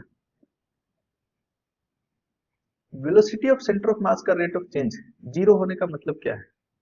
यानी कि वेलोसिटी ऑफ सेंटर ऑफ मास या तो 0 रहा होगा तभी उसका डिफरेंशिएशन 0 होगा, या कांस्टेंट रहा होगा। सिर्फ 0 का ही डिफरेंशिएशन 0 नहीं होता है। या अगर VCM को आप कांस्टेंट कह रहे हैं तो उसमें 0 भी इंक्लूडेड है, कोई एक फिक्स्ड वैल्यू हो सकता है। यानी कि VCM कांस्टेंट है ना। VCM अगर कांस्टेंट है तो उसमें टोटल मास मल्टीप्लाई करेंगे तो भी कांस्टेंट ही होगा। अब टोटल मास साथ में क्यों लेके चल रहे हैं? क्योंकि m टोटल इंटू VCM हम लोग पहले देख चुके हैं कि क्या होता है। m टोटल इंटू VCM जो है ना, m1v1 plus m2v2 plus dot dot dot dot mn/vn, सबका मास इंटू वेलोसिटी का सम है, ये कांस्टेंट है। और ये जो टोटल सम आप देख रहे हैं ना, ये टोटल सम क्या है? टोटल मोमेंटम है। m1v1 m2v2 mn/vn, ये इंडिविजुअल मास का मोमेंटम है। सबको जोड़ेंगे तो ये नेट मोमेंटम कहलाएगा। किसका? सिस्टम का। इसको आप P से लिखते हैं, मोमेंटम को P नेट है। किसका? सिस्टम का। वो कांस्टेंट हो जाएगा। और कहानी कहां से शुरू हुई? नेट मोमेंटम कांस्टेंट होने के लिए क्या चाहिए? नेट एक्सटर्नल फोर्स 0 होना चाहिए। फिर वही बात आ गई कि अगर इंटरनल फोर्स है तब, इंटरनल फोर्स है तो वेलोसिटी चेंज होगा। कुछ इस तरह से चेंज होगा कि एक का किसी एक का मोमेंटम बढ़ रहा है तो सेम टाइम पे दूसरे का मोमेंटम घट रहा होगा। यानी जो नेट मोमेंटम है उसमें कोई बदलाव इंटरनल फोर्स नहीं लाता है। नेट मोमेंटम में बदलाव कौन लाता है?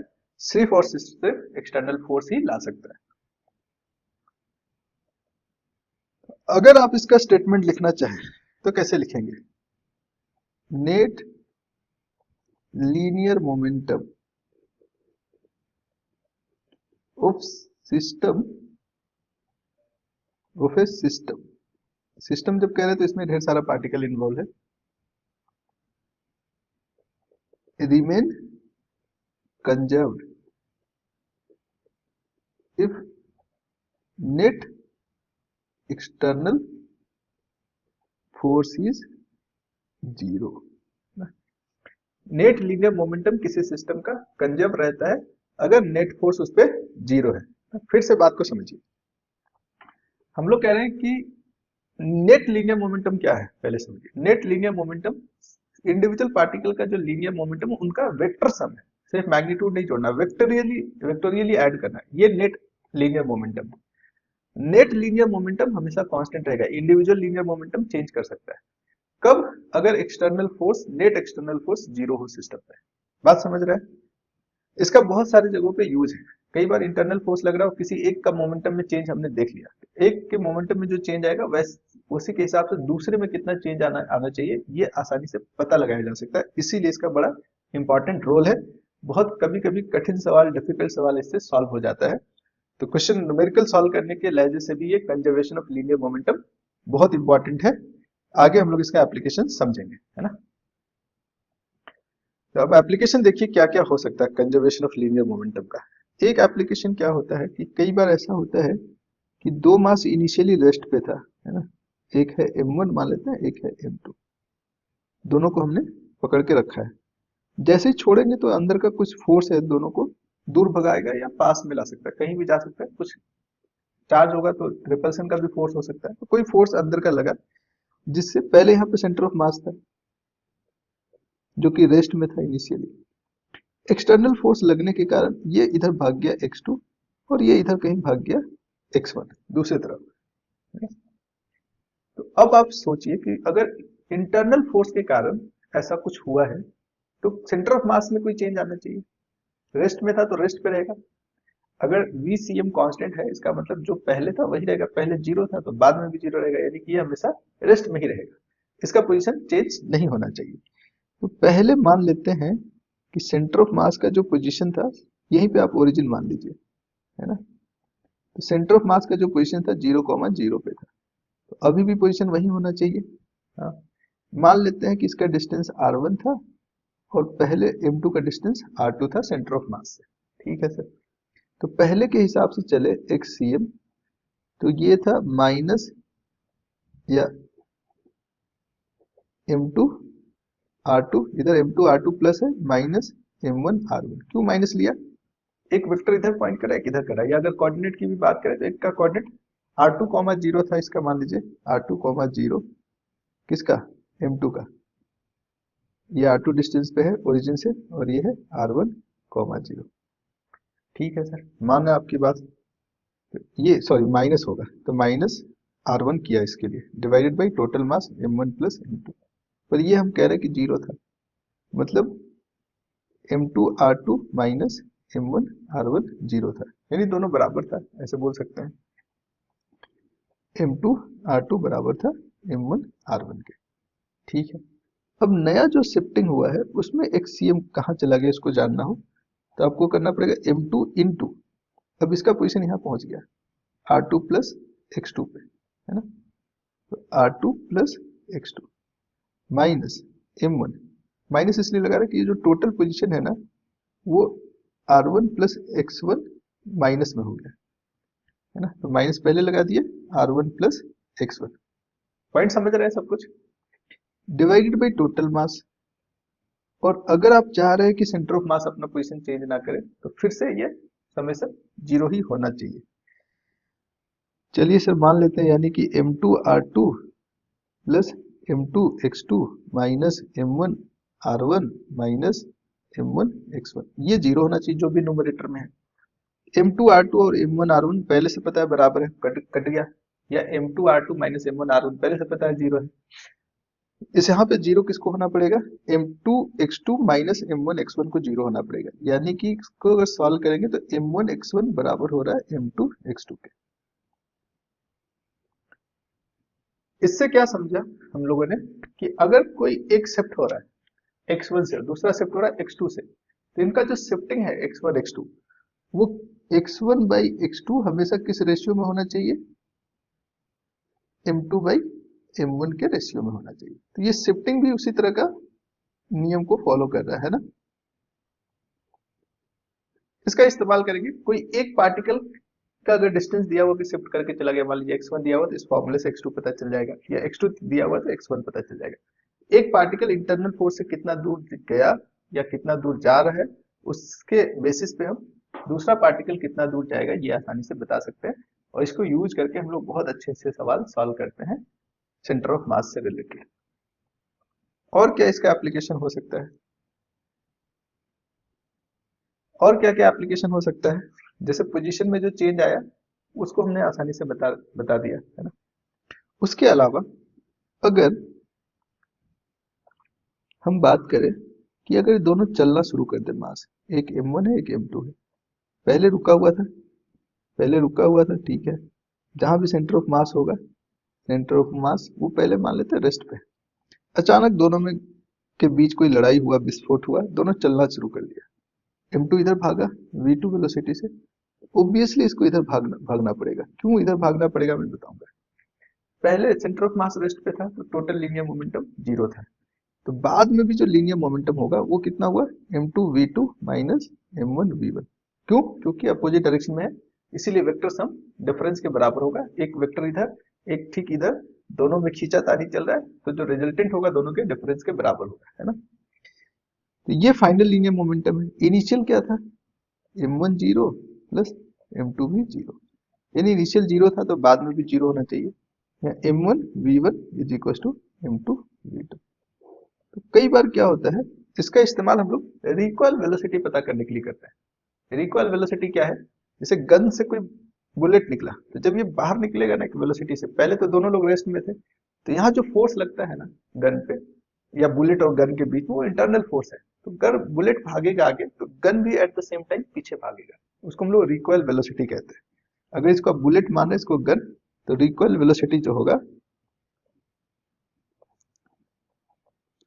रिकॉइल वेलोसिटी जो होगा वो v1 is equal to m2 by m1 into v2, यानी बुलेट का वेलोसिटी दिया है तो गन किस वेलोसिटी से पीछे भागेगा ये भी आसानी से बताया जा सकता है। इसके अलावा कई बार इस तरह के सवाल पूछे जाते हैं कि एक कोई बॉम्ब है, बॉम्ब ब्लास्ट का क्वेश्चन या एक्सप्लोजन का क्वेश्चन जो है, क्वेश्चन रिलेटेड टू एक्सप्लोजन। जब कोई पार्टिकल अपने आप स्पॉन्टेनियसली फटता है, मतलब अंदर का फोर्स काम किया, तो जब यह फटेगा तो दो पीस में अगर ये अलग हुआ, इधर का मास m1 है इधर का m2 है मान लेते हैं, इधर वेलोसिटी v1 इधर v2 है, तो ये v1 v2 m1 m2 मिलके कौन सा रिलेशन फॉलो करेगा, m1 v1 is equal to m2 v2। Point clear है। ये एक्सप्लोजन का और भी केस हो सकता है। एक्सप्लोजन का और केस क्या हो सकता है, कई बार ऐसा दिया रहता है कि ये तीन पार्ट में फटा, ऐसे तीन अलग अलग मास निकल गए, m1 m2 और m3। कई बार ऐसा रहता है कि m1 m2 का वेलोसिटी दिया हुआ है, और ऐसा ज्यादातर केस में दिया रहता है कि दोनों 90 डिग्री पे v1 और v2 वेलोसिटी से भागा है। हो सकता है कि वेलोसिटी सेम दे, ऐसा भी रहता है, मास भी तीनों को इक्वल दे दे। तो इस केस में सबसे पहले आपको जल्दीबाजी नहीं करना, हड़बड़ी किसी चीज का नहीं करना है। पहले आपको पता करना है अच्छे से। क्या पता करेंगे सबसे पहले, जिधर वेलोसिटी है उधर लीनियर मोमेंटम होगा m1 v1। कलर दिख नहीं रहा, चेंज कर ले, व्हाइट कलर यूज करते हैं।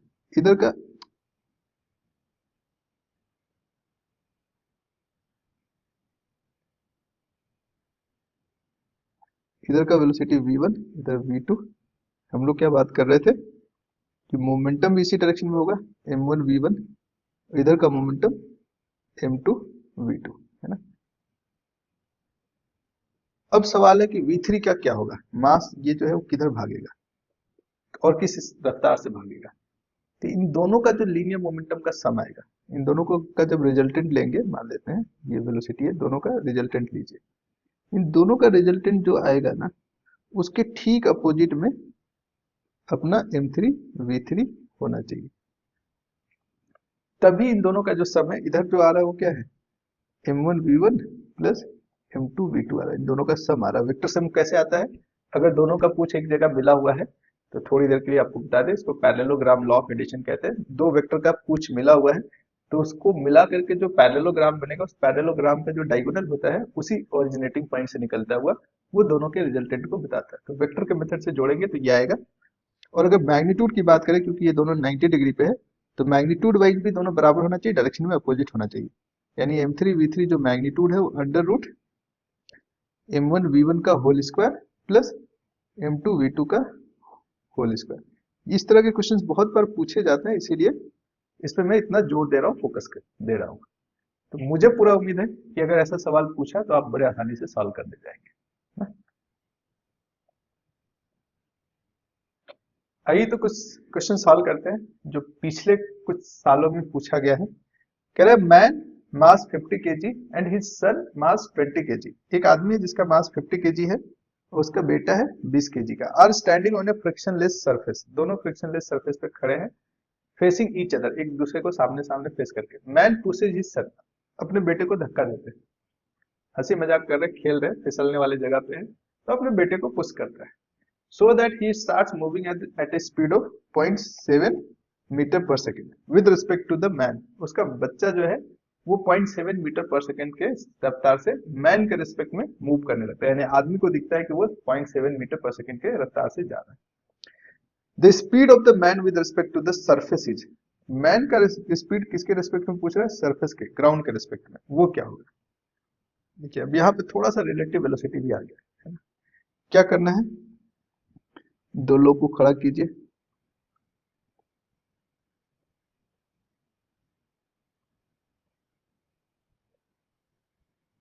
ये दोनों फ्रिक्शनलेस सरफेस पे है, इसने धक्का मारा, धक्का मारा तो ये बच्चा जो इधर जा रहा है ना, हम इसको v2 मान लेते हैं।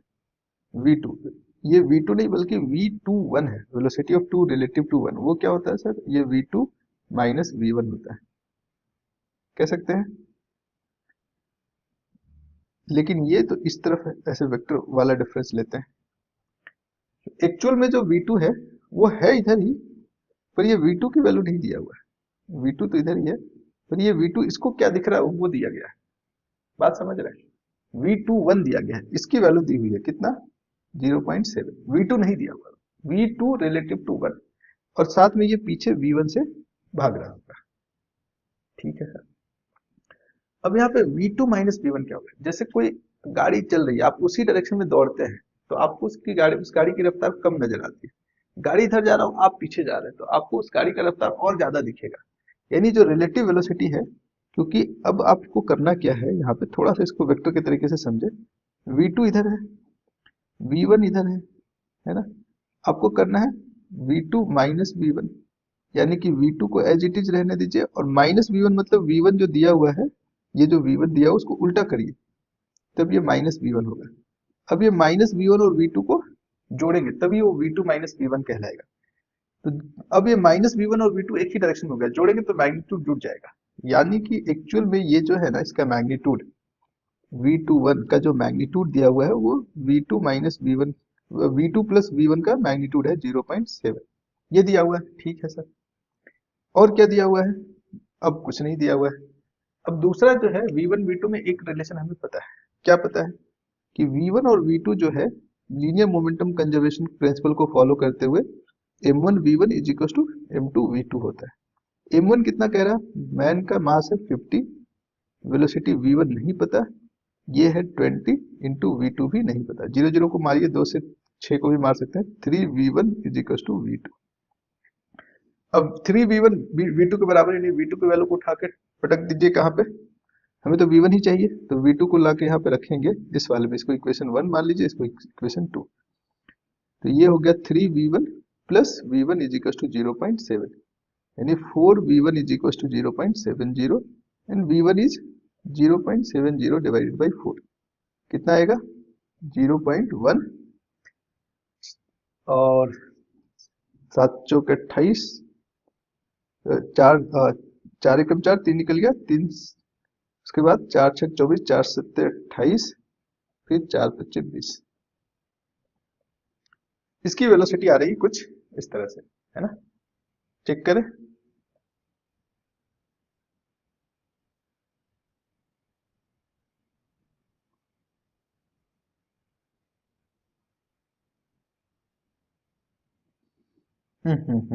एक गलती हो गया, ये 60 नहीं है, ये कितना है? 50 है सिर्फ।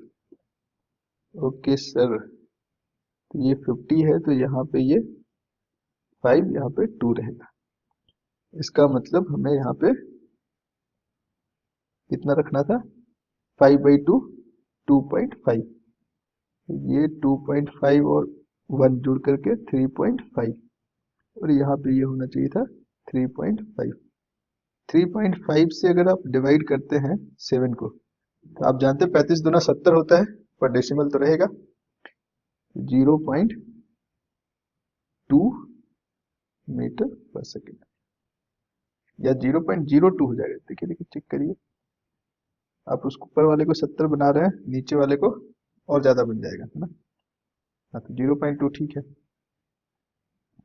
ये 70/35 इंटू ऊपर 10⁻², 10⁻1, 10⁻1 रह गया 0.20 metre per second.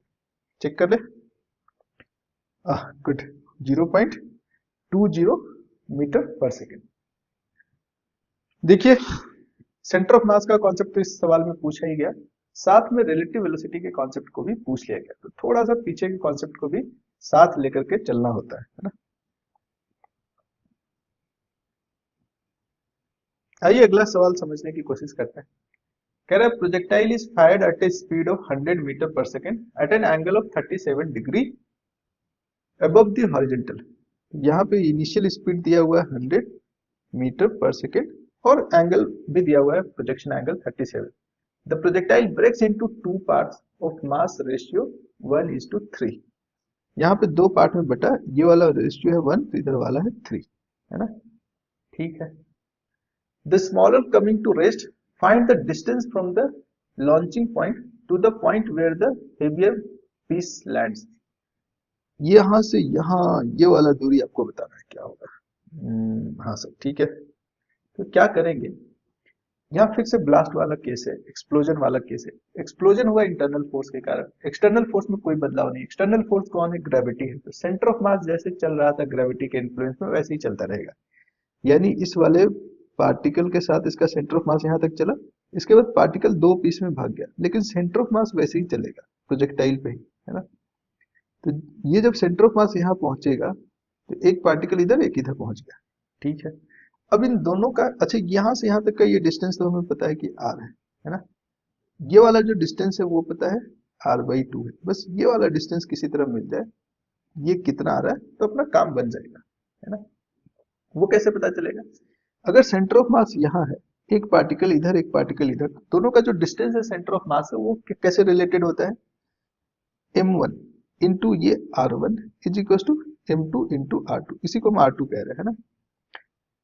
m1 is m, r1 is r/2, m2 is 3m, क्योंकि रेशियो 1:3 में है, एंड r2 इज पता करना है, mm गया, r2 जो है वो r/6 हो गया। ओहो, R2 r/6 हो गया। तो जो टोटल डिस्टेंस है ये वाला जो पता करना, वो r प्लस r/6 कुछ ऐसा है, यानी कि 7/6 r है। अब इस सवाल में कहाँ पे जाके बड़ा वाला पीस गिरेगा वो पता है, जो रेंज है उससे 7/6 टाइम्स ज्यादा। तो रेंज क्या है, रेंज का फॉर्मूला, प्रोजेक्टाइल का फॉर्मूला लगाइए। प्रोजेक्टाइल के फॉर्मूले के लिए हम क्या करते हैं, जो रेंज है वो होता है 2u² sine theta into cos theta. अब आप कहेंगे सर हमें तो याद है 2u² sign 2 theta, sign 2 theta को मैंने अलग कर दिया, क्यों, क्योंकि 2 इंटू 37 का वैल्यू पता करना टफ है, तो इसीलिए हमने इसको ब्रेक करके लिखा।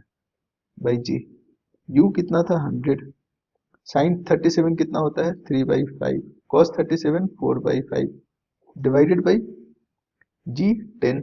ठीक है सर, 50 25 25 चौके 100, 4 दूनी के 8, 8 गुने 3 गुने 4/10, 8 चौके 32, 32 या 4 × 12, 12 गुने 8, ऐसे कर सकते हैं। 8 3 के 24, 24 गुने 4 करते हैं, 8 3 के 24, 24 गुने 4, 25 चौके 100 होता है, उसमें से 4 घटा दीजिए, 96/10, यानी 9.6 मीटर।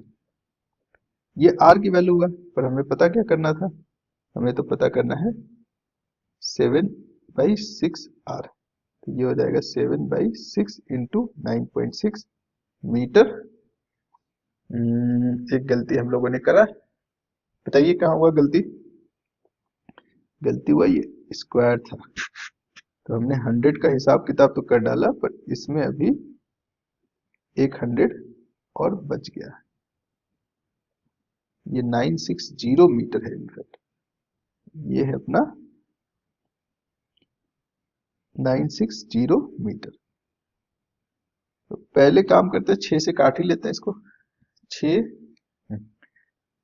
एकम 6, 3 के 6 छक 36, 0, ये आ रहा 7 इंटू 160 मीटर। अब 7 से मल्टीप्लाई करिए, 7 छक 42, 2 7 और 4 11, 1120 मीटर। तो हमें आंसर न्यूमेरिकल वैल्यू में ही बताना है, सही आंसर 1120 मीटर होगा। तो अब हम लोगों ने अभी तक क्या क्या सीखा? सेंटर ऑफ मास का पोजीशन कैसे पता करना है, सेंटर ऑफ मास का वेलोसिटी कैसे पता करना है, सेंटर ऑफ मास का एक्सेलरेशन कैसे पता करना है, ये सारे पॉइंट्स हम लोगों ने सीखा। पोजीशन पता करने के लिए आरसीएम, एक्ससीएम, वाईसीएम, जेडसीएम का फॉर्मूला एक था। Rcm is equal to m1 r1 plus m2 r2 plus m3 r3 से लेकर के mn rn divided by m total, है ना। उसी तरह फॉर्मूला कुछ था VCM का, m1 v1 plus m2 v2 से लेकर के आखिरी mn vn divided by total मास। वैसे ही अपना ACM का भी फॉर्मूला था, summation of mi ai vector sum लेना है डिवाइडेड बाई टोटल मास। ये तो RCM, VCM, ACM, XCM का भी कुछ फॉर्मूला ऐसा ही था। ये बेसिक फॉर्मूला कई जगहों पे यूज करके, कई बार इसी फॉर्मूला को यूज करके सवाल सॉल्व हो जाता है। पर लीनियर मोमेंटम कंजर्वेशन से हमने क्या सीखा? Summation of mi vi is equal to constant, है ना। कब?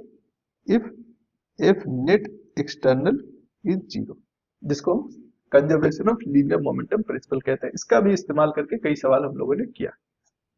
एक सवाल हमने किया कि अगर इनिशियली दो पार्टिकल रेस्ट में वो टूट करके या इंटरनल फोर्स के कारण सेपरेट हो रहा है या दोनों एक दूसरे के पास आ रहा है, तो जो दोनों डिस्टेंस मूव करता है, यानी चेंज इन पोजीशन वेक्टर जो है x1 और एक में x2, वो भी इस रिलेशन को फॉलो करता है।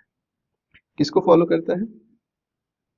m1 delta x1 is equal to m2 delta x2। यहाँ पे मॉड ले लीजिए क्योंकि मैग्नीट्यूड लेते हैं जनरली, एक में पॉजिटिव चेंज आएगा तो दूसरे में नेगेटिव चेंज आएगा। इसी को m1 x1 is equal to m2 x2 भी लिख देते हैं। तो ये सब कुछ बेसिक फॉर्मूला हम लोग यूज करते हैं। जितना कॉम्प्लेक्स ये चैप्टर लगता है उतना है नहीं, बड़े आसानी से इतना बेसिक सा फंडामेंटल सा रूल समझ करके आप सारे क्वेश्चन सॉल्व कर सकते हैं। तो हमारे साथ वीडियो में बने रहने के लिए बहुत बहुत धन्यवाद, थैंक यू। उम्मीद करते हैं आप हमारे साथ ऐसे ही जुड़े रहेंगे। आपको वीडियो अच्छा लग रहा है तो कमेंट में जरूर बताएंगे, इससे हमारा मोटिवेशन भी बढ़ता है।